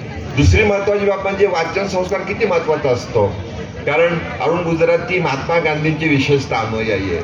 पण महात्मा गांधींना 1903 साली एक नवीन पत्रकार भेटले ज्याचं नाव हेनरी पोलाक, आणि त्यांनी गांधींना आगगाडीत वाचायला एक पुस्तक दिलं आणि त्या पुस्तकाचं नाव होतं जॉन रस्किन यांचं अनटू दिस लास्ट. आणि महात्मा गांधींचं सगळं आयुष्य ते पुस्तक रात्रीत वाचल्यामुळं बदललं आणि त्यांनी संपूर्ण जगाच्या कल्याणासाठी विशेषतः आपली कामगिरी बजावली. दुसरं एक उदाहरण नेहरूंचं आहे, जे अरुण गुजरातींना सुद्धा माहिती असेल की 1947 साली जेव्हा स्वातंत्र्य मिळालं, त्या स्वातंत्र्य मिळालं त्यावेळेला पंजाबात फाळणीचा कहर झाला. निर्वासितांचे तांडे अमृतसर किल्ल्याच्या दिशेने चालत होते. कितीतरी लाख लोक मरण पावले. महत्वाचं म्हणजे स्त्रिया हरवल्या. अशा वेळेला नेहरू 22 तास काम करायचे. एका एके दिवशी ते विमानामध्ये सगळे झोपले, पण नेहरू काही झोपले नव्हते आणि ते जे पुस्तक वाचत होते त्या पुस्तकाचं नाव होतं मूर्छकटिक. त्या नाटकाचा मराठी अनुवाद ते वाचत होते आणि त्यांच्या पीएने विचारलं की बाबा तुम्ही सर हे काय वाचताय? तर त्यांनी सांगितलं या नाटकामुळं, या वैचारिक वक्तेमुळं माझा हा ताण सगळा निघून जातो. ताण निघून जाण्यासाठी या ज्या सगळ्या गोष्टी आहेत त्या महत्त्वाच्या आहेत. पण त्याहीपेक्षा तुम्हाला सांगायला मला अतिशय आनंद वाटतो की मी आता वाचत होतो आणि या वाचत असताना मला एक गोष्ट लक्षात आली की नॉर्वेमध्ये एक फ्युचर लायब्ररी म्हणून प्रोजेक्ट होतोय आणि तो प्रोजेक्ट आहे 2014 ते 2114 आणि 2014 पासून 10 वर्षामध्ये एक लेखकाचं पुस्तक घेतलं गेलंय जे कुणालाही माहीत नाही. ते पुस्तकाची हस्तलेखाची प्रत फ्युचर लायब्ररीकडे द्यायची. त्यांनी 1000 झाडं लावलेली आहेत आणि 2114 साली त्या झाडांच्या पासून होणाऱ्या कागदामुळे ही 10 पुस्तकं प्रकाशित होणार आहेत. म्हणजे जे लेखकात पुस्तकं लिहित आहेत त्याची माहिती कुणालाही नाही, परंतु त्या कालावधीमध्ये त्यांचे वारस असतील, या वारसांना ही पुस्तकं वाचायला मिळतील. त्यातल्या एकीचं नाव आहे वलेरिया लुसेली. ती सांगते कारण तिचे वडील हे राजदूत होते आणि त्यामुळे ते बऱ्याच देशात फिरली. पण ती जेव्हा भारतामध्ये होती, पुण्यामध्ये होती, तेव्हा तिने असं म्हटलंय की मला जे शाळेमध्ये शिक्षण मिळालं, मला जे शिक्षक मिळाले त्याच्यामुळे हे मी एवढी मोठी झालेली आहे. त्यामुळे हे जे काही भारतीय संस्कृती आहे या संस्कृतीचं महत्त्व विशेषतः आपल्याला सांगण्याला पाहिजे. वेळ झालेला आहे तर मी जास्त बोलणार नाही. फक्त एक महत्त्वाचा मुद्दा आज या ठिकाणी अरुण म्हात्रे आहेत म्हणून मी सांगू इच्छितो की जगप्रसिद्ध नट आहेत. जगप्रसिद्ध त्या नटाचं नाव आहे टॉम हँक्स. तो एवढा प्रसिद्ध आहे की त्याला काही करायची जरूर नाही, पण ते काय करतायत, ते कादंबरी लिहित आहेत. त्यांची पहिली झाली, दुसरी झाली, तिसरी कादंबरी झाली. म्हणजे एखादा नट, एखादी नटी ही शेवटी जी काही जाण येते ती साहित्याकडे वळतायत. त्यांना असं वाटतं मी नट म्हणून टिकेल का नाही मला माहीत नाही, पण माझं साहित्य जे आहे हे टिकणार आहे, चिरंतन टिकणार आहे, म्हणून त्यांचा प्रयत्न चालू आहे. अशा प्रकारे जे आपण काही वाचन करतो त्याच्यामुळे आपल्याला जे जे काही मिळतं हे फार महत्त्वाचं आहे. मी या ठिकाणी एकच कविता आपणापुढे म्हणून माझं भाषण संपवणार आहे, कारण आपल्याला अरुण गुजराती आणि अरुण म्हात्रे यांचं विशेषतः भाषण ऐकायचं आहे. शब्द नसतात कधीच एकटे, पेरत राहतात जागोजागी, अर्थ श्वास तेच देतात प्रेरणा.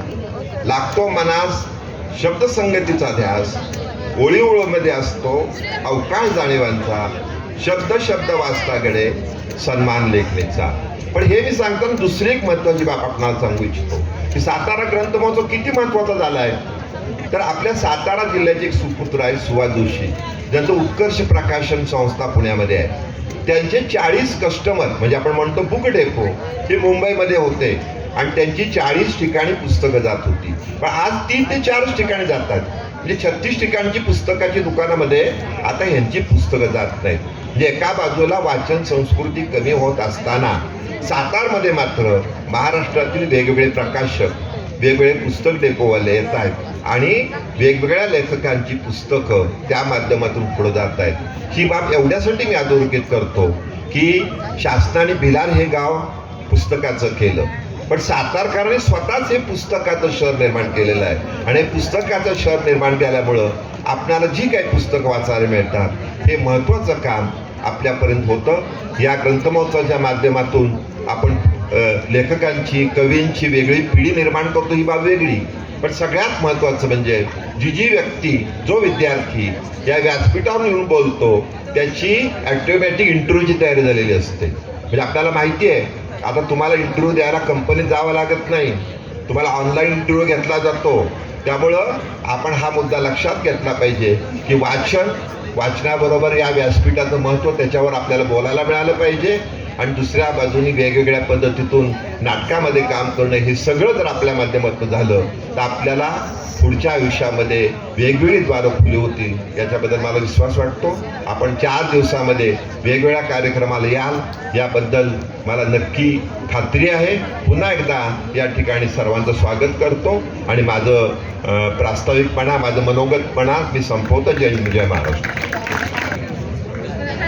माननीय खासदार श्रीमंत छत्रपती उदयनराजे भोसले साहेब, प्रमुख पाहुणे आदरणीय ज्ञानेश्वरजी खिलारी, आदरणीय अरुणजी म्हात्रे, आदरणीय प्रभावती तोळेकर, आदरणीय प्राचार्य डॉक्टर यशवंत पाटणे, कार्यवाही शिरीजी चिटणीस, प्राचार्य लांडगे, प्रदेशजी कांबळे, खिलारी साहेब, भाऊसाहेब, या ठिकाणी उपस्थित असलेले सुनीता राजे पवार, प्राचार्य शिरवळकर, सुनीताताई कदम, माझे सहकारी सहयोगी अध्यापक, प्राध्यापक आणि बालमित्रांनो, मी राजकारणात येण्याच्या अगोदर प्राध्यापक आणि 15-16 वर्ष मी मानसेवी प्राध्यापक म्हणून काम केलं. मी स्वतः चार्टर्ड अकाउंटंट आहे आणि मी मुलांना ऑडिटिंग, इन्कम टॅक्स असं शिकवत होतो. आणि म्हात्रे साहेब पेपर तपासत असताना एका विद्यार्थ्याने फक्त 16 पानावर 2 ओळी लिहिल्या होत्या की हजारों की किस्मत तेरे पास है, जरा पास कर दे तो क्या बात है. आम्ही त्याला म्हटलं किताबों की कुंजी तेरे पास थी, जरा पढ़ता था क्या बात थी. किताब, रोटी, कपडा, मकान याला जितकं महत्त्व आहे तितकं महत्त्व किताब या पुस्तकाला. पुस्तक 3.5 अक्षराचा शब्द आहे, ग्रंथ 2.5 अक्षराचा शब्द आहे. ग्रंथाच्या ग्रंथ हे गुरु आहेत, ग्रंथ हे मार्गदर्शक आहेत, ग्रंथ हे दिशादर्शक आहेत. ग्रंथाची सोबत करा, ग्रंथाशी मैत्री करा, ग्रंथाच्या माध्यमातून आपल्या व्यक्तिमत्वाला आकार द्या, आपलं शील संरक्षण करा, शील प्रबोध करा. अशा पद्धतीचं हे ग्रंथ आपल्याला फार महत्त्वाचे आहे. मला अत्यंत आनंद होतो आहे. 106 स्टॉल लागले तिथे आणि मॅडमने सांगितलं सरकारी पैसा वगैरे काही मिळत नाही. आजची परिस्थिती अशी आहे की चिटणीस साहेब, सरकारी मदतीशिवाय कार्यक्रम होत नाही असा समज किंवा गैरसमज आहे, मला माहीत नाही. पण आपलं कौतुक करतो, आपलं अभिनंदन करतो की या भूमीवर, पवित्र अशी भूमी, पुण्यवान अशी भूमी, छत्रपती शिवाजी महाराजांची भूमी, आचारशील, विचारशील, दानशील, धर्मशील, सर्वज्ञपणे सुशील, सर्व ठाई असा आचार देणारा, विचार देणारी अशी ही भूमी, या भूमीमध्ये. आणि दरवर्षी तुम्ही घेतात 106 स्टॉल होतात, कितीतरी लाख पुस्तकं असतील जर आपण बोलतो. 2-3 हजार पुस्तकं मी सुनीता राजे पवार यांच्याकडे पाहिजे. प्रथमतः या संमेलनाचं, या महोत्सवाचं उद्घाटन केलं हे मी जाहीर करतो, कारण मी भोळा आणि विसर भोळा माणूस. एकदा एक प्राध्यापक साहेब प्रवासाला निघाले मुंबईवरून. कल्याणला TC आला. TC म्हणाले तुमचं तिकीट दाखवा. शेजारच्या लोकांनी सांगितलं प्राध्यापक आहेत म्हणजे, त्यांनी होते नव्हते तितके खिसे तपासले, तिकीट सापडत नव्हतं. TCने सांगितलं रिलॅक्स बसा म्हणे, तुम्ही काय अडचण नाही तुम्हाला. म्हणे तुम्हाला अडचण नाही पण मला अडचण आहे. म्हणे काय अडचण आहे? कुठल्या स्टेशनावर उतरायचं हे मला आठवत नाही, ही माझी अडचण आहे. त्याच्यामुळे आपण तो वाचन ओका भोका जे आहे, भोका काही प्रमाणात असला पाहिजे. वाचनानंतर पचन किती होतं याचं फार महत्त्वाचं आहे. मुंबईला चर्चगेटला लोकलमध्ये बसतो, वसई किंवा विरारला उतरतात. 150 किंवा 200 पानाची इंग्रजी कादंबरी असते. वाचल्यानंतर काय? जे संस्कार देत नाही त्याला पुस्तक कसं म्हणायचं? पुस्तकाचं पहिलं काम आहे की जो मी पासून आम्हीपर्यंत नेतो ते पुस्तक. जे स्वार्थापासून पुढं नेतो, निस्वार्थ, परमार्थ शब्द मी ज्ञानेश्वरजी वापरत नाही, गेलेत ते, प्रधान दुसरीकडे आपण गेलं पाहिजे. जर सत्य शोधन करतं ते पुस्तक. विज्ञान हे सत्य दाखवतं, धर्म त्या सत्याची दिशा दाखवतो, आणि अशा पद्धतीचं हे पुस्तक. पुस्तकाशी मैत्री अत्यंत महत्त्वाची. तुम्ही प्रवासात असाल पुस्तक घ्या, तुम्ही कुठं वेळ घालवायचा असेल पुस्तक घ्या. वाचन हे अत्यंत महत्त्वाचं आहे. पण वाचन नंतर मनन आणि चिंतन हे देखील तितकंच महत्त्वाचं आहे. वाचन नंतर जर चिंतन केलं नाही तर त्याला काही अर्थ उरणार नाही. आणि चिंतन नंतर थोडं निरीक्षण, त्या पुस्तकाच्या माध्यमातून समाजात काय चाललंय त्याचे निरीक्षण आणि संशोधन. शेवटची कडी आहे संशोधन. सर्वसाधारण माणूस देखील एखादी पुस्तक वाचल्यानंतर आपल्या मताचं संशोधन त्या ठिकाणी करू शकतो. एक कुठेतरी ते आता हे व्हॉट्सअप फार निघाले. व्हॉट्सअप लोक पुस्तक वाचत नाही पण व्हॉट्सअप वाचतात, कुठे काय वाचतात. आणि अलीकडे मी पाहिलं आपल्या शहरांमध्ये ते T-शर्टमध्ये इथेही काही लिहिलं असतं, मुलींचं असेल मुलांचं असेल, पाठीमागे काही लिहिलं असतं. का तुम्ही वाचन करतात? हो म्हणे आम्ही वाचन करतो. T-शर्टाचं वाचन आम्ही करतो. पुढं काय लिहिलं आहे, मागे काय लिहिलेलं आहे. T-शर्टामध्ये एखादं कोटेशन असेल त्याला आपला विरोध नाही, पण मराठी कोटेशनपेक्षा इंग्लिश कोटेशन आणि अमेरिकेतील कोटेशन शब्दांचे फार वाढलेले आहेत. अरे लिहायचंच असेल तर थोडं मराठीत लिहा, आणि मराठीत ते कोटेशन तुम्ही लिहा की आई माझी जी आहे ती. मी श्यामच्या आईचं पुस्तक लिहिलं पाहिजे. तुमच्याकडे ते पुस्तक 160 की 180 रुपयाचे, पण श्यामच्या आईचं पुस्तक एक लहान त्यांनी एडिशन 60 रुपयाची काढली. लग्नाला जात असताना कुठेतरी आहेर देऊ नका, त्याला पुस्तक द्या. त्याला श्यामची आई हे पुस्तक द्या. लहान पुस्तक आहे, 60 रुपयाचं काही कुठं जास्त नाही. आणि हे पुस्तक त्याने वाचलं पाहिजे म्हणून सांगा. ते पुस्तकात तुम्ही एक चांगला शब्द वापरला की संततीपेक्षा संपत्ती, ती पुस्तकाची वाचन संस्कृती फार माहिती. मी विद्यार्थ्यांना इथं विचारतो, तुम्ही ज्ञानेश्वर नाव ऐकलं आहे का? संत ज्ञानेश्वर नाव माहीत आहे?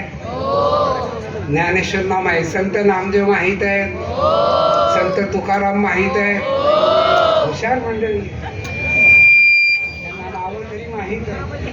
आमच्या पिढीला काही इंग्लिश मिडियमच्या मुलांना ज्ञानेश्वर कळत नाही. तहाने तहान छिपावी, भुकेल्या भूकचे खावी, अहोरात्र व्हावी मा बाबा वारा.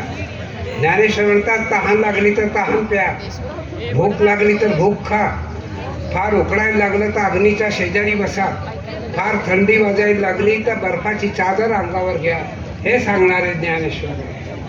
हे ज्ञानेश्वर आपण वाचले पाहिजे.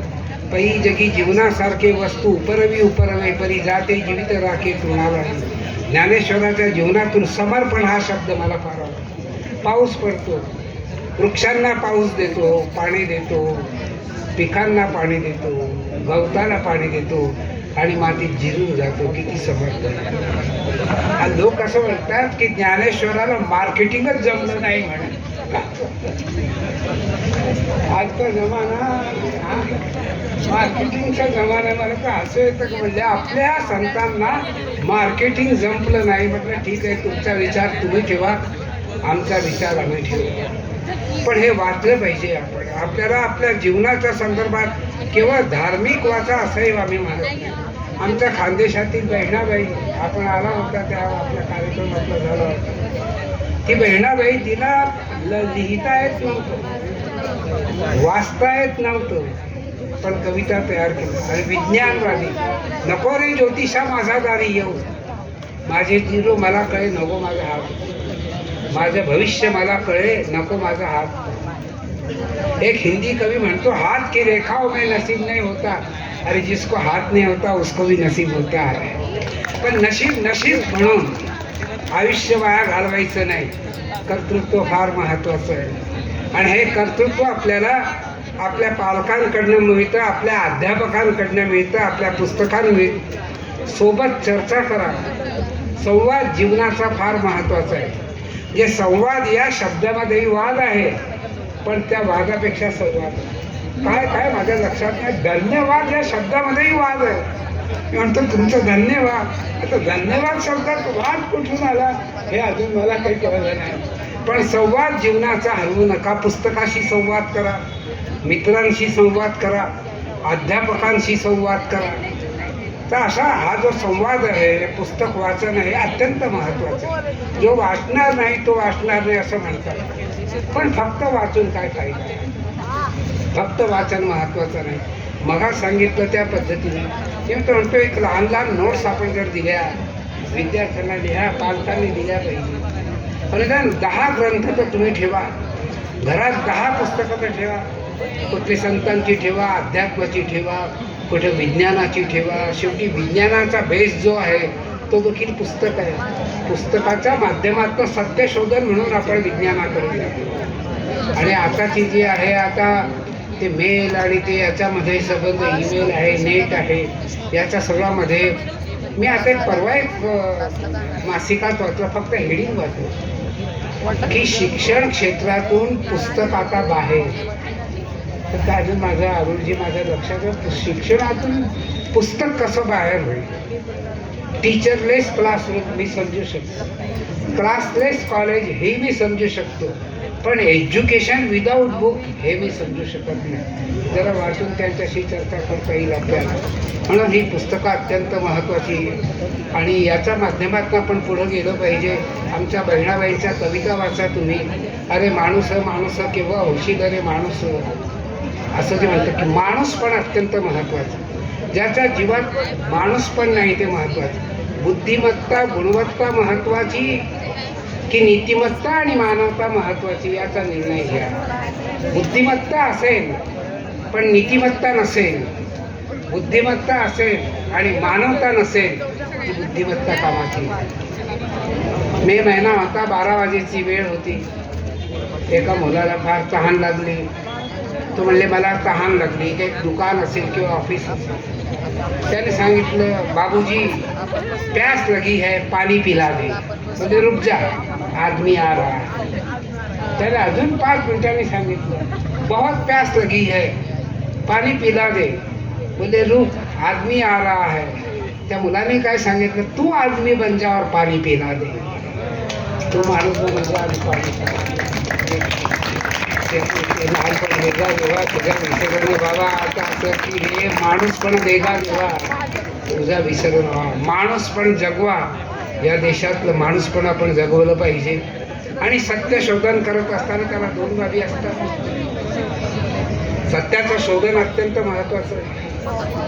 माझा अंगठा मला डावीकडे दिसतो, तुम्हाला कुठल्या बाजूला दिसतो? तुम्हाला उजव्या बाजूला दिसतो, मला डाव्या बाजूला दिसतो. मी म्हणतो तेही सत्य आहे, आपण म्हणतात तेही सत्य आहे. सत्याला अनेक कंगोरे आहे, त्याचं शोधन आपण केलं पाहिजे. नेमकं सत्य घेऊन पुढं जाण्याचा प्रयत्न केला पाहिजे. एकदा मला स्वप्न पडलं, आणि ते स्वप्न असं होतं प्राचार्य साहेब की तुरुंग आपसात बोलत होते. नगरचा तुरुंग, औरंगाबादचा तुरुंग, आमचा धुळ्याचा तुरुंग. ते धुळ्याचा तुरुंग असं म्हणायला लागले की माझ्याकडे तर साने गुरुजी येऊन गेले. साने गुरुजी माझ्या तुरुंगात होते. 100 पुस्तकं त्यांनी लिहिली. पुस्तकाचा आणि तुरुंगाचा संबंध होता तो आज राहिलेला नाही. अनेक पुस्तकातील एक पुस्तक, एका पुस्तकातील एक प्रकरण, एका प्रकरणातील एक पान, एका पानामधील एक परिच्छेद, एका परिच्छेदमधील एक ओळ, त्या एक ओळमधील एक शब्द आपल्या जीवनाला दिशा देईल इतकी त्या पुस्तकाच्या शब्दांमध्ये शक्ती आहे. शब्द नाही तर आम्ही बोललोच नाही असं म्हणावं लागतं. शब्द जपून वापरा. प्रेमाची पखरण करणारे शब्द, सेवेची संवेदना देणारे शब्द, मायेचा उभारा देणारे शब्द, मैत्री करणारे गोड आणि मधुर शब्द, कटू आणि कडू शब्द. कुठले शब्द वापरावे? शब्दाचा वापर हा अत्यंत महत्त्वाचा. शब्दांना नसते दुःख, शब्दांना सुखही नसते. ते जे वाहतात जे ओझे ते तुमचे माझे असते. शब्दाचा पाठीमागचा जो विचार आहे हा विचार अत्यंत महत्त्वाचा आहे. कोणता शब्द केव्हा कसा किती वापरावा हे प्रत्येकाने ठरवावं. काही लोक शब्दांचे व्यापारी असतात तर काही शब्दांचे पुजारी असतात. कोणी कागदावर लिहितो, कोणी कागदावर लिहितो. तर अशा पद्धतीने आपण जर पाहिलं तर या महाराष्ट्राची भूमी साहित्याच्या संदर्भात केवळ बंगाल आपल्यासोबत येतो. मला नाटक असेल कुठे काय असेल, महाराष्ट्र आणि बंगाल यांची संस्कार आणि संस्कृती फार वेगळी आहे. मराठीची जे नाटकं आहेत ते गुजरातमध्ये ट्रान्सफर होऊन ते नाटकं लिहितात. मराठीचे नाटकं देखील फार प्रसिद्ध आहेत. पण नाटक करावं पण जीवनात नाटक करू नये अशा पद्धतीने. काही मला असं वाटतं की शब्द कसे आपण वापरतो, ज्याला टक लावून पाहायचं त्याला नाटक म्हणतात. काही लक्षात येते त्याला नाटक काय म्हणते. त्या हिंदीमध्ये सगळे नारंगी म्हणतात. आता जिला इतका रंग आहे तिला नारंगी म्हणतात. काही शब्द कसे असतील मला माहीत नाही, पण वापर हा अत्यंत महत्त्वाचा आहे. त्याच्या माध्यमातून पुढे गेलं आहे. डिस्कवरी ऑफ इंडिया एका तुरुंगात लिहिली गेली. सावरकर स्वातंत्र्यवीर सावरकर म्हणजे तुळशीला त्यांचं जे 2 ओळी आहे, इने मजसीने कृत मातृभूमीला, काय शब्द आहे ते तुरुंगात लिहिलं. लोकमान्य टिळकांनी विचार रस्ते तुरुंगात लिहिलं. आता तुरुंग म्हणत होते मला ते असे डोकं येत. आमच्याकडे रात्री बाटली कशी मिळेल आणि कुठे काय मिळेल अशा. अरे तुरुंगात देखील माणूस सुधारतो. तुरुंग हा शिक्षा देण्यासाठी नाही, तो मानवता निर्माण करण्यासाठी आहे. तर अशा पद्धतीने आज समाज बिघडला असं म्हणत नाही, पण समाज सुधरवण्याला जागा आहे. हर चीज बिघडती है सुधरने के लिए. अशा पद्धतीने आपण हे केलं पाहिजे. जीवनात जे द्वंद्व आहे हे द्वंद्व कसं आहे ते देखील लक्षात ठेवलं पाहिजे. कबीरने एक दोहा लिहिला होता की चिंता विना चतुराई नाही, चिंता से चतुराई घटे, दुख से घटे शरीर, पाप से लक्ष्मी घटे, कहे दास कबीर. त्याचा पोरगा त्याचा छोकरा कमाल म्हणायला लागला, चिंता बिना चतुराई नाही, दुःख बिना न शरीर, पाप बिना लक्ष्मी नाही, झोटे दास कबीर. बरं राज्यसभेत दिले हे आठवतो मनमोहन सिंग आणि सुषमा स्वराज. हमें उम्मीद थी उनकी कि जिनको हे मालूम नाही. स्वराज उभ्या राहिला आणि त्यांनी सांगितलं कुछ तो मजबुरी होगी वरना कोई हे नाही होता. हे 2 जे द्वंद्व आहेत आयुष्यातले त्याच्यातलं नेमकं आपलं कुठलं मत आहे हे जाणून घेणं, त्या निमित्ताने पुढं जाणार हे अत्यंत महत्त्वाचं आहे. आणि म्हणून पुस्तक वाचन हे अवांतर वाचन देखील झालं पाहिजे. फक्त टेक्स्टबुक वाचणं हे शिक्षण नाही, फक्त त्याचं गाईड आता लोक असतात, गाईड शिक्षक नाही. आणि आता देखील परीक्षा अशी आहे की येणारे 50 पक्षाचं एक 8 दिवसा अगोदर मॅडम येतं की हे 50 पक्षाचं फक्त तुम्ही अभ्यास करा, तुम्ही पास होईल. एकाने असं एक निबंध आला, माझ्या आयुष्यातील अत्यंत अस्मरणीय दिवस. ते विद्यार्थी पालकांकडे गेले, वा कसं लिहायचं, काय लिहायचं. त्यांनी काही नाही म्हटलं, काही मी कुठलाही येऊ द्या, जीवनातली अस्मरणीय हे आता काही लिहा पुस्तक. तर मी माझ्या क्षेत्रामध्ये जिथं कुठे आग लागली होती तिथं मी पाणी द्यायला गेलो. माझ्या जीवनातला अस्मरणीय दिवस. इंग्लिश मिडियमवाल्याला सांगितलं किंवा म्हणले, मी विमानातून प्रवास करत असताना खिडकीजवळची जागा मिळवली, तिथून पाऊस, तिथून पाहिलं मी एक घर जळत होतं. माझ्या जीवनातला अस्मरणीय दिवस. पत्नी आणि PSC हा मधला काय फरक आहे ते एकाने उत्तर दिलं की पत्नी ही निबंध आहे आणि कविता ही प्रेयसी आहे. काय खरं खोटं मला माहिती, मला प्रेयसी वगैरे नाही, मला पत्नीच आहे. मी राम भक्त आहे. मी एक पत्नीत्व मानतो. एक पत्नीत्व जीवनातलं आचरण फार महत्त्वाचं. एक आचरणचा आता आलाच आकडा म्हणून सांगतो की जीवनात आचरण महत्त्वाचं आहे, लेखनामध्ये व्याकरण महत्त्वाचं आहे आणि प्रेमामध्ये अंतःकरण महत्त्वाचं आहे. जीवनात जर आचरण नसेल तर त्या जीवनाला महत्त्व नाही, आणि लेखनामध्ये जर व्याकरण नसेल तर त्याला महत्त्व नाही. परवा मी एका कार्यक्रमात सांगितलं की इंग्लंडच्या राणीला पुत्ररत्न आमच्या वार्ताहराकडून. असं कसं शक्य, कसं शक्य? कंस तर द्यायला पाहिजे होतं. कंस तुम्ही विसरला, तुम्ही अल्पविराम विसरतात, तुम्ही स्वल्पविराम विसरतात, तुम्ही अर्धविराम विसरतात, तुम्ही पूर्ण विराम विसरतात आणि भाषणाला विराम देतात. हे कसलं भाषण? तर व्याकरणाचं निश्चितपणे महत्त्व आहे. व्याकरण आपण जोपासनं केलं पाहिजे. ते मागे एक मी आमच्या वेळी किरडिगिरी होती. मी 1958चा SSC 11वीचा विद्यार्थी. 12वीला अमाळनेरला आमच्या संत साने गुरुजींच्या त्या शहरामध्ये प्रताप कॉलेजला गेलो आणि तिथं निबंध आला पुष्पांच्या सहवासात. मुलांना फार आनंद झाला. पुष्पा नावाची मैत्रीण होती. सकाळी काय केलं, दुपारी कुठल्या हॉटेलमध्ये जेवण घेतलं, संध्याकाळी कुठल्या मी गार्डन कुठल्या बगीचात हिरलो, रात्रीचं लिहिलं नव्हतं. Thank God. त्या प्राध्यापकाने आपल्या पत्नीला बोलावलं, अगं हा निबंध वाच. म्हणे काय आहे? वाच म्हणले तू. म्हणे वाचलं. म्हणे याला अनुस्वराचा अर्थ समजला नाही. अहो म्हणे तुम्हाला तर जीवनाचा अर्थ समजला नाही. त्याने जे एका दिवसात केलं ते तुम्ही आयुष्यात केलं नाही. अशा पद्धतीचं त्याचं हे. तर आज आपण प्रेम आणि अंतःकरणाकडे. MA मराठीचे प्राध्यापक, MA द्वितीय वर्षाची आमची विद्यार्थिनी, त्या दोघांचं प्रेम जगतं. त्या प्रेम जगू शकतात. आपल्या यांनी म्हटले की प्रेम म्हणजे प्रेम असतं. त्याला लव म्हटलं तरी सेम असतं. त्याला लिहिलं त्यांनी प्रश्न, आपल्या याला लिहिलं त्यांनी, प्रेमपत्र लिहिलं. प्रेमपत्र लिहिल्यानंतर प्राध्यापकांना ते आवडलं नाही. ते म्हणले आधी व्याकरण सुधरव. परत पाठवलं, व्याकरण सुधरव आणि नंतर प्रेमपत्र पाठव. तर त्यांनी सांगितलं, त्या मुलीने सांगितलं की प्रेमात व्याकरण महत्त्वाचं नाही, अंतःकरण महत्त्वाचं आहे. अंतःकरण सुधरवणं हे. कोणी माणूस मी भगवान आहे असं म्हणतो.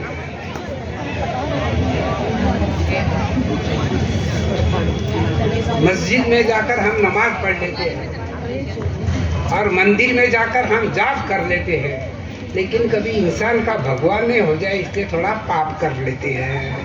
माणूस ईश्वर बनू शकत नाही, पण ईश्वरापर्यंत पोहोचण्याच्या संदर्भात पुस्तकांच्या माध्यमातून तो जाऊ शकतो. म्हणून हे पुस्तक आपल्या जीवनातलं महत्त्व आहे. पुस्तक हातात सापडेल ते वाचा.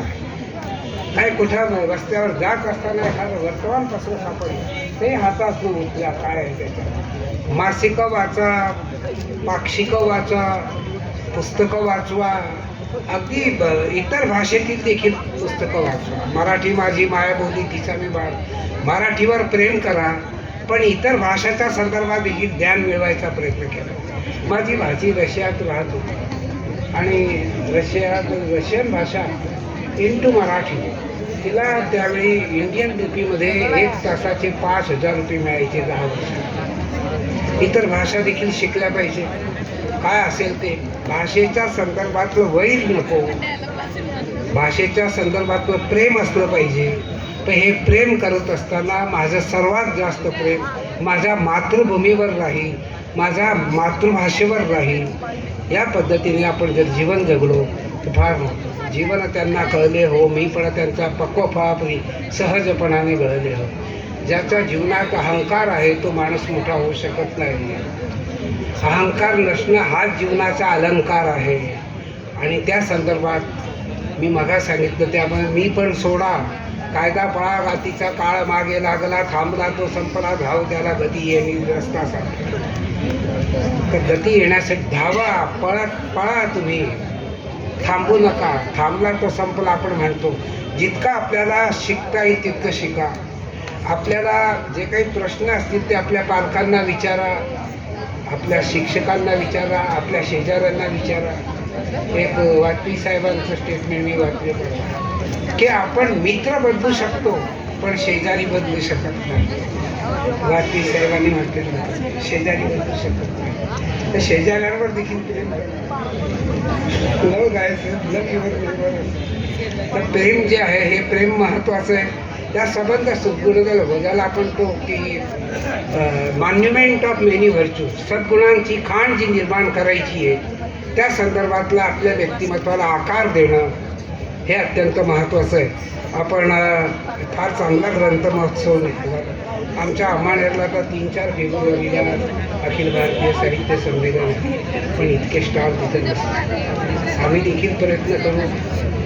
इतक्या मोठ्या प्रमाणावर मॅडम नाही करणार, एकदम 100 नाही येणार, पण 10 पुस्तकांचे स्टॉल लावण्याच्या संदर्भात कुठेतरी जळगाव जिल्ह्यामध्ये आम्ही प्रयत्न करू. किती चांगली योजना आहे. आता ते संबंध पुस्तकं, इतकी पुस्तकं मी 10 जन्म घेतले तरी मला इतकी पुस्तकं वाचली. पण एकाने म्हटलं आहे की some books are to be tasted, some to be swallowed, some other to be chewed and digested. आता मला जे पुस्तक देण्यात आले त्याच्या पाठीमागे मराठीच्या ओळी लिहिलेल्या आहे.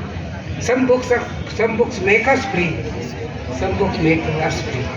काही पुस्तकं आपल्याला मोकळी करून देतात, काही पुस्तकं आपल्याला मोकळी करतात की मला वाचा करून. म्हणून या ग्रंथ महोत्सवाचं मी आपल्या सर्वांचं अभिनंदन करतो. वयाने मोठ्या असल्यामुळे कौतुक करतो. मी माझ्यापेक्षा लहान वयाच्या लोकांचाही सत्काराला मी आशीर्वाद शब्द देत नाही, शुभेच्छा म्हणतो. कारण ते वयापेक्षा ते ज्ञानाने मोठे असतात, सेवाने मोठे असतात, कर्तृत्वाने मोठे असतात. तर असं आणि किती काळ आठवणीच्या हिंदोळ्यावर बहारो गीत बरसाव, इथे घडतात वाचक वक्ते. फक्त वाचक म्हणून नाही, वाचक नंतर आपण बोलणारा वक्ता म्हणून बना, ज्याच्यामध्ये शब्दांचं हे असतं. वाचक वक्ते, तुमच्याजवळ ज्ञान भरपूर असलं पण वक्ता तुम्ही नसला तर तो कुठंच चालत नाही. तो राजकारणात तो मुळीच चालत नाही. एकदा पु ल देशपांडेंचं संपवतं. पु ल देशपांडेचं मला वाटतं गाठोडं पुस्तक पु ल देशपांडेचं होते काय मला आणि त्या गाठोड्यामध्ये त्या लेखकाच्या किंवा त्याच्या मित्राच्या घरात चोरी झाली. ती चोरी झाली, त्याचे FIR काढायला गेले. तर FIR म्हणजे ब्रह्मदेवसारखा बसलो तो काढला. काय झालं म्हणजे या शहरामध्ये, या गावामध्ये, या गल्लीमध्ये माझ्या घरी चोरी झाली. चल कुठून चोरी झाली म्हणे दक्षिण बाजूतून. काय केलं त्याने म्हणे खिडकी तोडली. त्याने लिहायला सुरुवात केली, ही यांच्या मालकाच्या इमारतीच्या दक्षिणेकडील बाजूची खिडकी तोडून मालकांना न विचारता चोर मध्ये गेला. तर त्या लेखकाने सांगितलं मालकाची संमती घेऊन चोर चोरी करतो का म्हणे चूप, तुम्हाला काय कळतं. तर ते जे बादशाह असतात राजा, तुम्हाला काय कळतं. ते 4 प्रकारची माणसं असतात. ज्यांना कळतं हे कळतं हा पहिला प्रकार, ज्यांना कळतं हे कळत नाही हे दुसरा प्रकार, ज्यांना कळत नाही हे कळतं हा तिसरा प्रकार, आणि ज्यांना कळत नाही हे कळत नाही हे चौथा प्रकार, आणि ते राजकारणी असतात असा गैरसमज आहे. हे पुस्तक नंतर नाशिक जिल्ह्यामध्ये अशाच पद्धतीचं परवानगी झाली. एका हॉटेलमध्ये त्या म्हणजे टेबलावर 2-2-3-3 पुस्तकं ठेवलेली आहेत की तुम्ही पुस्तक वाचा. चहा घेत असताना तुम्ही पुस्तक, हॉटेलमध्ये पुस्तक, त्यानंतर बगीचांमध्ये पुस्तक. मी तुम्हाला अगदी टॉयलेटमध्ये पुस्तक ठेवलं तरी हरकत नाही. ज्यांना जास्त वेळ लागत असेल त्यांच्यासाठी ठेवा. जय हिंद, जय महाराज. तर या कार्यक्रमाचं जसे सांगता करायची आहे ती सांगता मी करणार आहे. आणि असू दे, शिक्षकांनी सांगितलं की चला मुलांना, म्हणून ते गेले बिचारे. असू दे, खूप वेळ झालेला आहे, त्याच्यामुळं फार वेळ मी घेणार नाही. संध्याकाळी मी माझा कार्यक्रम असल्यामुळे बोलणारच आहे. फक्त मुलांना आता माझी विनंती अशी आहे, तुम्ही माझ्याबरोबर एक गाणं म्हणा, म्हणजे तुम्हाला खूप बरं वाटेल. म्हणाल ना? जेवढी मुलं आहेत तेवढी सगळ्या मुलांनी, पाठीमागच्या मुलींनी जरा पुढे येऊन बसा. इकडे या, पुढे या जरा, सगळ्या मुली पुढे या, छान दिसेल सगळं. आणि फक्त 2 गाणी म्हणायची आपण आणि संपवायचं आजचं हे सुरुवातीचा आरंभ आहे तो. अगदी पुढे या, छान पुढे बसा. मला दिसाल तुम्ही, आणि तुमचा आवाज पण येईल माझ्यापर्यंत. बघा, त्या खुर्च्यांवरच बसताय. असू दे. पण सातारकरांचा आवाज कसा आहे तो मला आता बघता येईल. सातारचे लोक खूप सुरात आहेत असं मी ऐकलेलं आहे, आणि तो सूर आता तुमच्या माध्यमातून मला आणि सगळ्या सातारकरांना पण ऐकता येईल. तुम्हाला माहिती असेल मुलांना की हा सगळा कार्यक्रम आहे, ह्या कार्यक्रमाचं रेकॉर्डिंग होत आहे. आणि तुम्ही जर का खूप छान गाणं म्हटलं तर खूप छान गाणं या रेकॉर्डिंगच्या माध्यमातून व्हॉट्सअपवर आणि आपल्या कशावर यूट्यूबवर जाईल. तेव्हा सगळे तयार आहेत. मुली आता फार छान सगळ्या पुढे येऊन बसल्यात, बरं वाटतंय. पण सेटल डाऊन व्हा. आणि पहिलं आपलं एक खूप आवडतं असं आहे ते, लाभले आम्हास भाग्य बोलतो मराठी. हे म्हणाल तुम्ही? म्हणाल मुलांनो? त्याच्या अगोदर एक छान गाणं दुसरं म्हणतो. ते सोपं आहे, लहान मुलांचं गाणं आहे, पण तुम्हाला आवडेल ते. लाल टांगा घेऊन आला लाला टांगेवाला. हे माहिती आहे गाणं तुम्हाला? माहिती आहे ना? ठीक आहे. ज्यांना माहीत नाही ते म्हणतील, ज्यांना माहीत आहे ते म्हणतील. चांगला म्हणा, पण जोरात म्हणा. एकच कडवं म्हणतो मी. लाल टांगा घेऊन आला लाला टांगेवाला. मुलींनो म्हणा. आणि यांचं आता म्हणतात बघा ना कसे ते, तो टांगा असं रखडत चालला असं वाटतंय. जोसात म्हणा. लाल टांगा घेऊन आला लाला टांगेवाला. ते मुली म्हणत नाही, मुलींकडून आवाजच येत नाही. मुलांना गप्प बसा. आता पुढची ओळ ते म्हणतात का बघूया. लाल टांगा घेऊन आला लाला टांगेवाला. ऐका लाला गातो गाणे लल्ले लल्ला. फार सुंदर गाणं आहे. आम्ही पूर्वी म्हणायचो सगळीकडे. तुमान लाले लाल त्याची टोपी लाले लाल. टोपी लाले लाल त्याचा गोंडा लाले लाल. लाल गोंडा उडविता लाला ला टांगेवाला.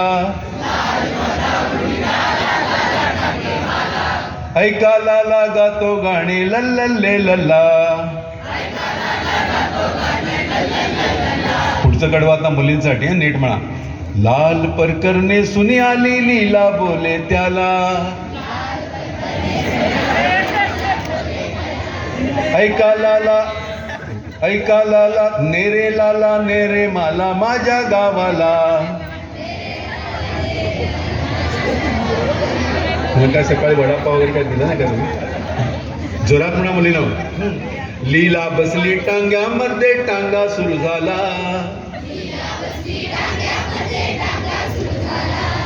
ऐकायला गातो गाणे लल्लल्ले लल्ला. आता दोघांनी मिळून म्हणा, कारण टांगा चालला परत, लाला टांगेवाला परत चालला. रस्ता लाले लाल त्याचा धुरळा लाले लाल, झाडे लाले लाल त्याची पाने लाले लाल, लाल धुरळा उडवीत गेला लाला टांगेवाला. ऐका लाला गातो गाणे लल्लल्ले लल्ला. आता एक एक टाळी हा. लाल टांगा घेऊन आला लाला टांगेवाला. ऐका लाला गातो गाणे लल्लल्ले लल्ला.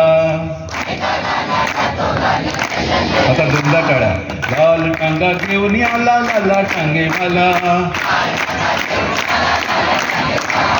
ऐका लाला गातो गाणे लल्लल्ले लल्ला. अजून फास्ट. लाल टांगा घेऊन आला लाला टांगेवाला. ऐका लाला गातो गाणे लल्लल्ले लल्ला. अजून फास्ट. लाल टांगा घेऊन आला लाला टांगेवाला. ऐका लाला गातो गाणे लल्लल्ले लल्ला. वाव, मस्त, छान गातात. मी अशीच रिक्षा चालवतो, यातून तुम्ही वाचाल तरच वाचाल. असे पण लोक असतात. आणि मुलं तर एवढी हुशार मी बघितली अलीकडे. ते एका ठिकाणी एका मुलीने पट्टीवर लिहिलं होतं. काय लिहिलं होतं माहिती आहे? नाव स्वतःचं लिहिलं होतं. मोक्षदा माळी, इयत्ता दुसरी, विषय. पट्टीवर काय लिहिलं होतं माहिती आहे? विषय पट्टी. अशी फार फार हुशार. आणि एका ठिकाणी दोन मुलं अशी एकमेकांना गोष्ट सांगत होती. अलीकडे सॉलिड टी व्ही बघतात ना, तसं इंटरेस्टिंगली गोष्ट सांगतात. एकदा काय झालं, नाग आणि साप यांचं भांडण झालं. मग नागाला खूप राग आला. तो सापाला म्हणाला, ए सापड्या.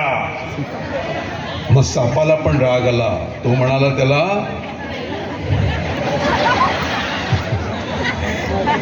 तर अशा सगळ्या गोष्टी सांगितल्या जातात जगात. असं आपण फार मी बोलत नाही. पण मुलींबद्दल मला आता मुली इतक्या हुशार झाल्यात ना, मुली सगळ्या आहेत म्हणून सांगतो. एका ठिकाणी मी गेलो लग्नाला. लग्न किती छान झालं. आणि आणखीन 2 दिवसांनी किंवा 3 दिवसांनी गेलो तर पहिली ती मुलगी परत घरी. म्हटलं काय गं, काय झालं एवढं छान तुझ्या बापांनी लग्न लावलं, सगळं गाव जेवलं, आणि आत्ता काय झालं? तुम्हाला काय म्हणाली माहिती आहे ती? एकदम, देवादारी झाला कशाचा गुन्हा ग, देवादारी झाला कशाचा गुन्हा ग, मी नवीन नवरी, नवरा माझा जुना ग. तर ते अलीकडच्या मुली असं डायरेक्ट सांगतात. आणि ते सांगतात ते एवढी मजा येते. काय म्हणाल ती पुढे? वेणी माझी पाहून पाहून टकलावरून हात फिरवतो, उरल्या सुरल्या केसामधून स्वतःलाही मस्त मिरवतो, तरुणपणाच्या नाही उरल्या काही खुणा ग, मी नवीन नवरी, नवरा माझा जुना ग. आणि एकदा काय सांग, शेवटी काय म्हणते ती? की विशीतलंय हे माझा यव्वन, 50च्या गाळात रुतलं, श्रीमंतीच्या देखाव्यातील नशीब माझं असलं कसलं, धनी नसावा असा कुणाला, धनी नसावा असा सख्यानो कुणा ग, मी नवीन नवरी, नवरा माझा जुना ग. आणि शेवटी काय म्हणते ती?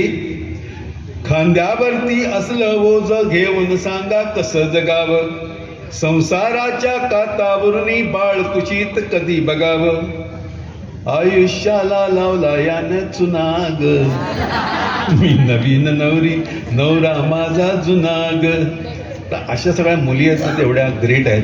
पण मी तुम्हाला सांगतो, आज माझी मुलगी संध्याकाळी येईल, तर ती जरा ॲक्टिंगमध्ये आहे ना, सिरियलमध्ये कामं करते, अभिनेत्री आहे. पण ती अशी इकडे येताना नेहमी असं काहीतरी, सगळ्या मुली जरा शिकल्या ना की जरा ॲटिट्यूड देतात बापाला. हां, तर काय ॲटिट्यूड देतात? मी तिला म्हणते, अगं चल ना ऋग्वेदी कार्यक्रमाला चल. तर ती म्हणते की मला शूटिंग आहे, मला ऑडिशन आहे, मला अमुक आहे तमुक आहे, असं ते काहीतरी कारण काढते. पण मी दुःख करत नाही त्याचं, मुलगी येत नाही म्हणून अजिबात दुःख करत नाही. कारण माझ्याकडे एक कविता आहे, प्रदीप निफाडकर नावाच्या माझ्या मित्राची कविता आहे. काय कविता आहे की जागोजागी भेटत असते माझी मुलगी, जागोजागी भेटत असते माझी मुलगी, कोणाच्याही मुलीत दिसते माझी मुलगी, कोणाच्याही मुलीत दिसते माझी मुलगी.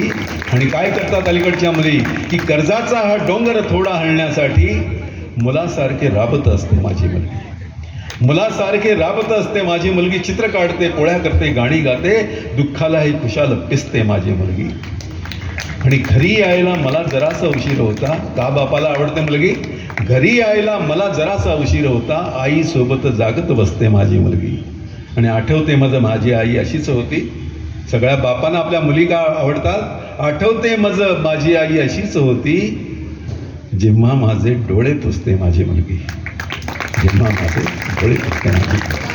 तर हे सगळं यासाठी, हे सगळं कशामुळे आलं तर हे मी कुठेतरी वाचलं, कोणाची तरी कविता पुस्तकातली ती वाचली मला, आणि त्या पुस्तकातल्या त्या कवितेने मला आनंद दिला. आणि म्हणून मला पुस्तकं जवळची का वाटतात. कुठेही गेलो की असं एक पुस्तक घ्यावं.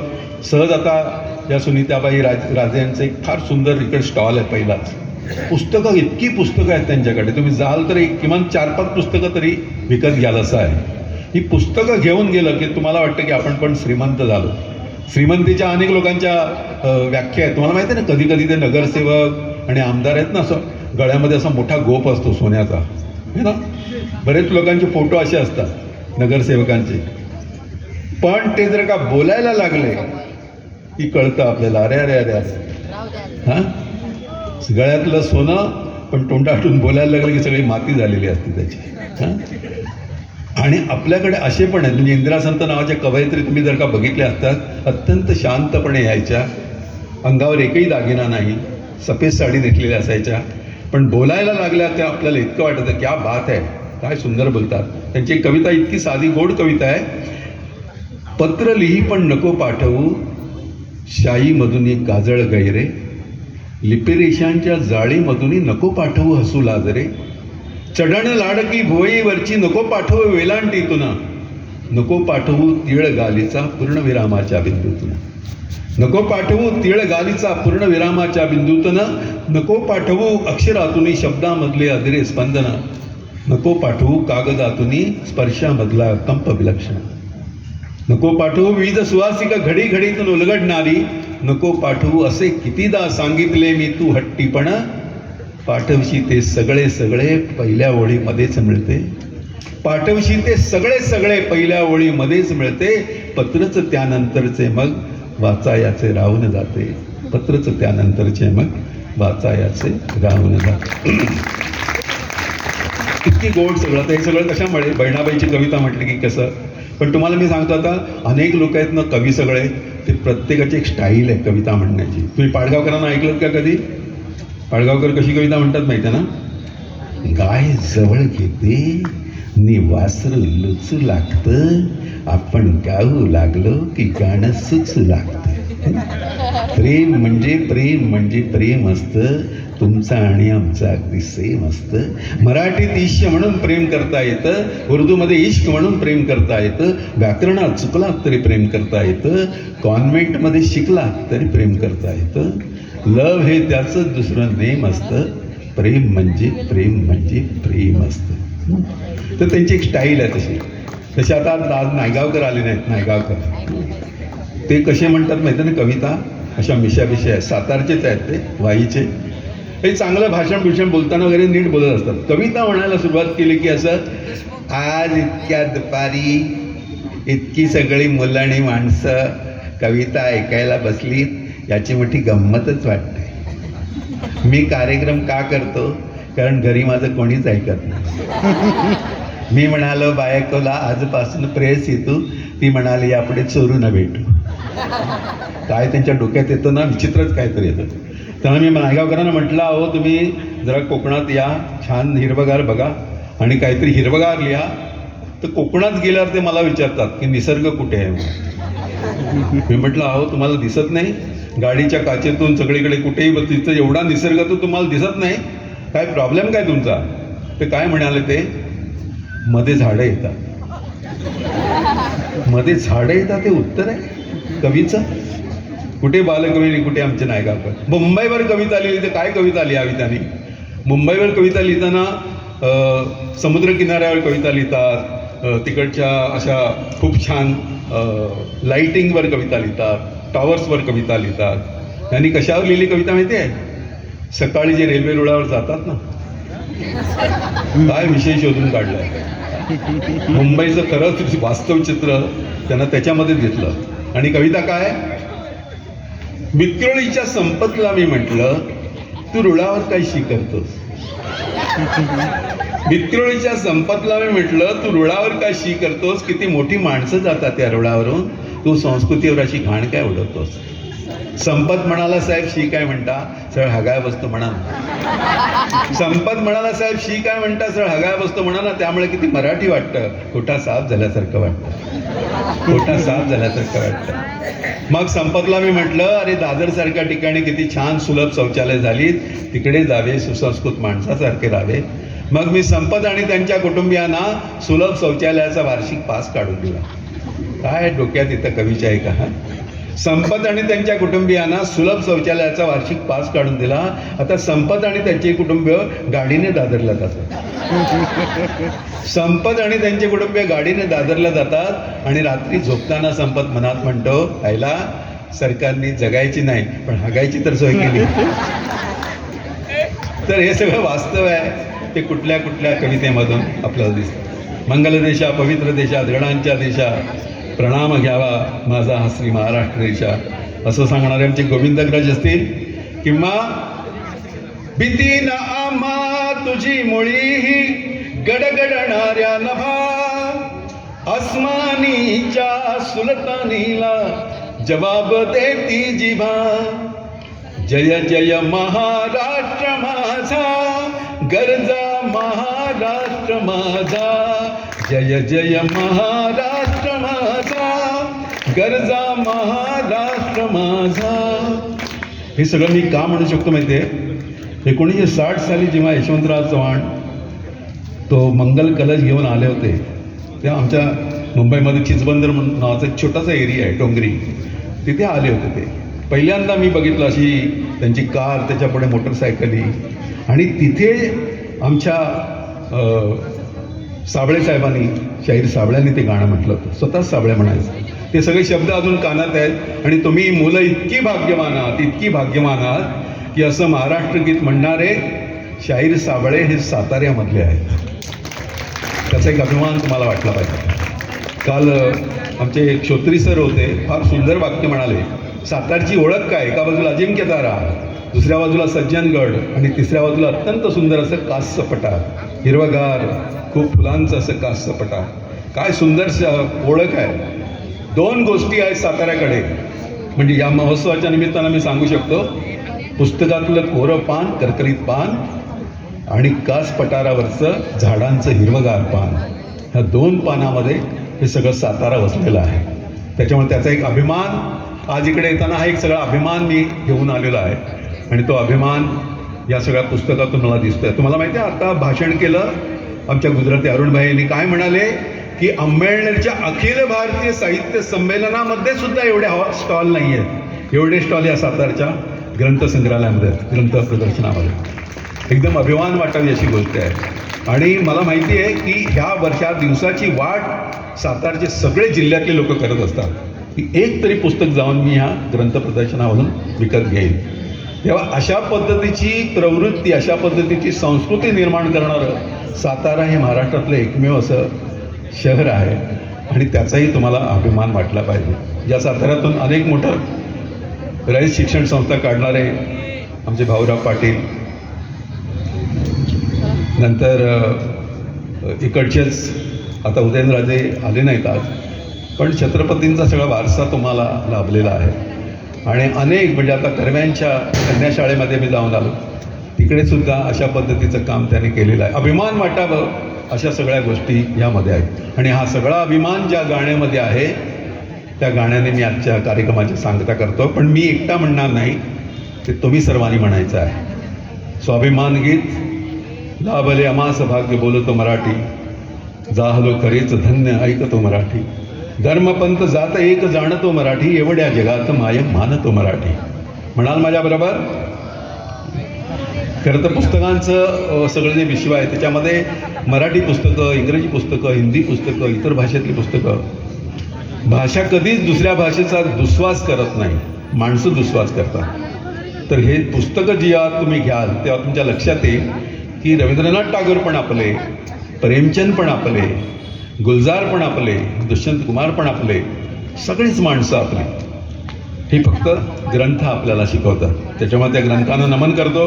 बहिणापासून, बहिणाबाईपासून, मर्डेकरांपासून सगळे जे आमचे पूर्वसूरी आहेत त्यांचं स्मरण करतो. आणि सुरेश भटांचं हे अभिमान गीत फक्त 4 ओळी. आणि मी विनंती अशी करतो सगळ्यांना, म्हणजे फक्त मुलांनीच म्हणायचं नाही, मोठ्या माणसांनी पण म्हणायला हरकत नाही, कारण काय हे बालगीत नाही, हे आपलं अभिमान गीत आहे आणि प्रत्येकाने म्हणावं असं अभिमान गीत. सगळे बैठे बैठे सावधान.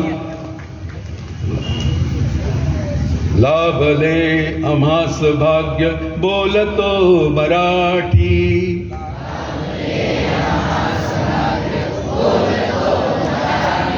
थोडंसं फास्ट म्हणा म्हणजे किंवा जोसात म्हणा. नाही तर मराठी आपली अशी कोसळते पिसळते की काय असं वाटेल. जोसात. लाभले आम्हास भाग्य बोलतो मराठी,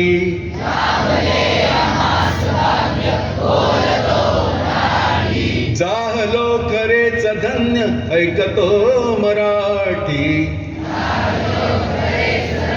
ऐकतो मराठी. धर्मपंथ जात एक जाणतो मराठी,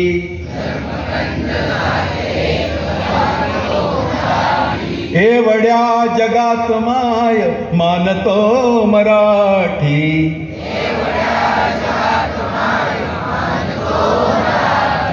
बोलतो मराठी, ऐकतो मराठी, जाणतो मराठी, मानतो मराठी.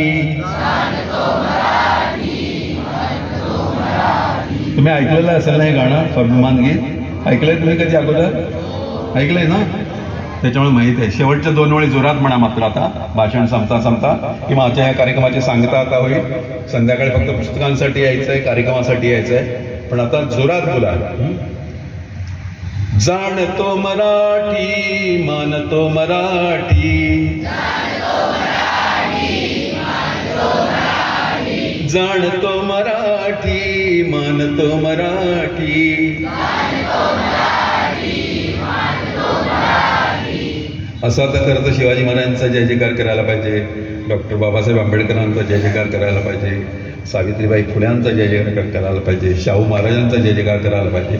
सगळ्या गोष्टींचा जय जयकार, पण मराठीचा जय जयकार केला की सगळ्यात मोठं ग्रेट गोष्ट काय माहिती त्यातली, ही सगळी माणसं मराठी आहेत. शिवाजी महाराज मराठी आहेत त्याचा आपल्याला अभिमान आहे. डॉक्टर बाबासाहेब आंबेडकर मराठी आहेत त्याचा आपल्याला अभिमान आहे. सावित्रीबाई फुले भारतातली पहिली मुलींची शाळा काढणारी बाई मराठी आहे त्याचा आपल्याला अभिमान आहे.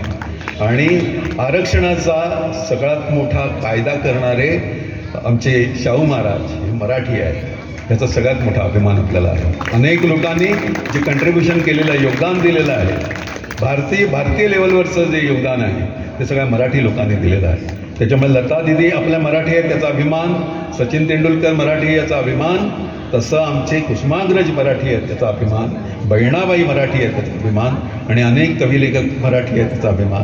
तर तो सगळा अभिमान या निमित्त आपण व्यक्त करूया. आणि तो अभिमान केवळ गाणं म्हणून नाही तर पुस्तकं विकत घेऊन आपण करणार आहोत. मी नेहमी असं सांगतो की 2 पुस्तकं छोटी छोटी असली ना 30 रुपयाची 40 रुपयाची, की 2 पुस्तकं घ्यायची, एक स्वतःसाठी आणि एक आपल्या मित्राला किंवा मैत्रिणीला द्यायला, अशी करायची.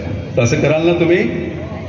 हां, शेवटची घोषणा करून आपण थांबवतो. फक्त तुम्ही माय मराठी माय मराठी असं 2दा बोलायचं. हां, बोला माय मराठी माय मराठी.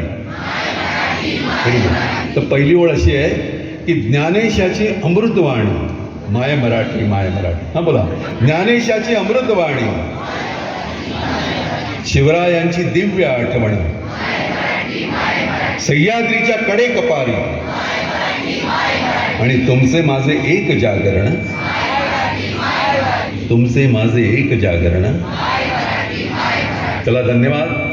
जय महाराष्ट्र.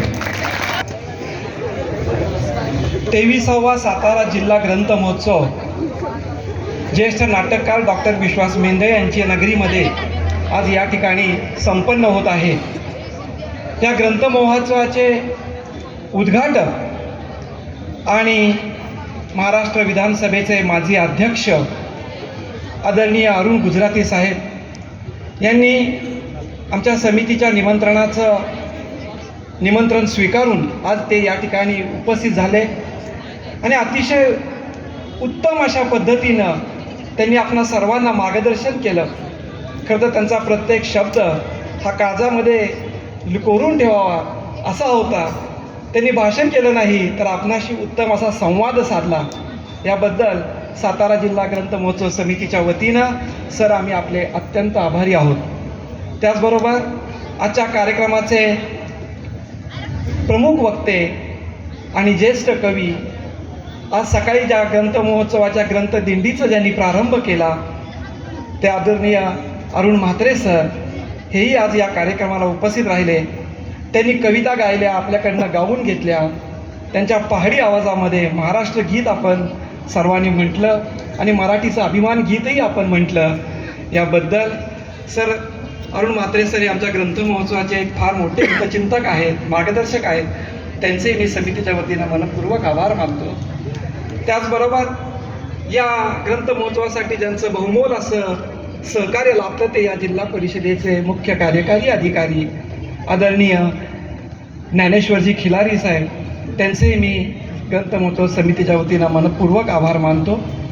आज या ग्रंथ महोत्सवाच्या मंडपामध्ये, या नगरीमध्ये आपण या साताऱ्यातील 3 भूमिपुत्रांचा सत्कार केला, ज्यांनी आपल्या कर्तृत्वाने आपल्या साताऱ्याचं नाव हे उंचीवर नेऊन ठेवलेलं आहे. ते म्हणजे स्वामी विवेकानंद शिक्षण संस्थेचे सहसचिव आणि शिवाजी विद्यापीठाचे या उपकेंद्राचे प्रमुख आदरणीय डॉक्टर राजेंद्र शेजवळ सर, त्याचबरोबर डेक्कन एज्युकेशन सोसायटीचे सन्माननीय सदस्य आणि सिनेट मेंबर अमितजी कुलकर्णी आणि याच नगरीच्या आमच्या कन्या आणि मराठी साहित्य परिषदेच्या कार्यवाह सुनीताराजे पवार यांनी आमच्या सत्काराचा स्वीकार केला. याबद्दल समितीच्या वतीनं मी त्यांचं मनपूर्वक आभार मानतो. त्याचबरोबर या ग्रंथ महोत्सवासाठी ज्यांचं महत्त्वाचं सहकार्य असतं ते आपल्या जिल्ह्याच्या शिक्षणाधिकारी प्रभावती कोळेकर मॅडम यांचंही समितीच्या वतीनं मनपूर्वक आभार. त्याचबरोबर या ग्रंथ महोत्सवासाठी अनेक मान्यवर आज व्यासपीठासमोरही बसलेले आहेत.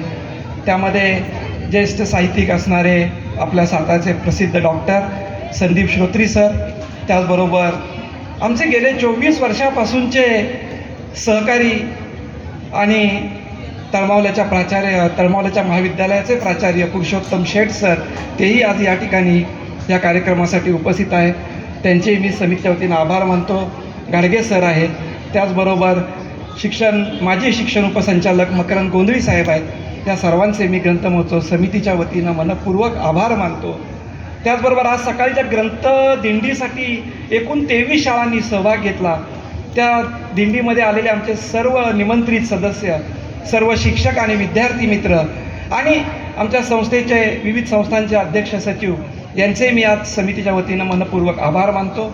आजचा हा कार्यक्रम पार पाडण्यासाठी गेले महिनाभर जे अहोरात्र कष्ट घेत आहेत ते आमचे सर्वांचे मार्गदर्शक आणि ग्रंथ महोत्सव समितीचे अध्यक्ष आदरणीय यशवंत पाटणे सर, कार्यवाह आदरणीय श्री चिटणीस सर आणि माझे सर्व सन्माननीय पदाधिकारी, ज्याच्यामध्ये प्रदीप कांबळे सर आहेत, डॉक्टर राजेंद्र माने सर आहेत, आमच्या सुनीताताई कदम आहेत, मनपे मॅडम आहेत आणि आमचे सर्व सन्मान्य सदस्य यांचे मी मनपूर्वक आभार मानतो आणि माननीय अध्यक्षांच्या परवानगीनं हा कार्यक्रम या ठिकाणी संपला असं जाहीर करतो.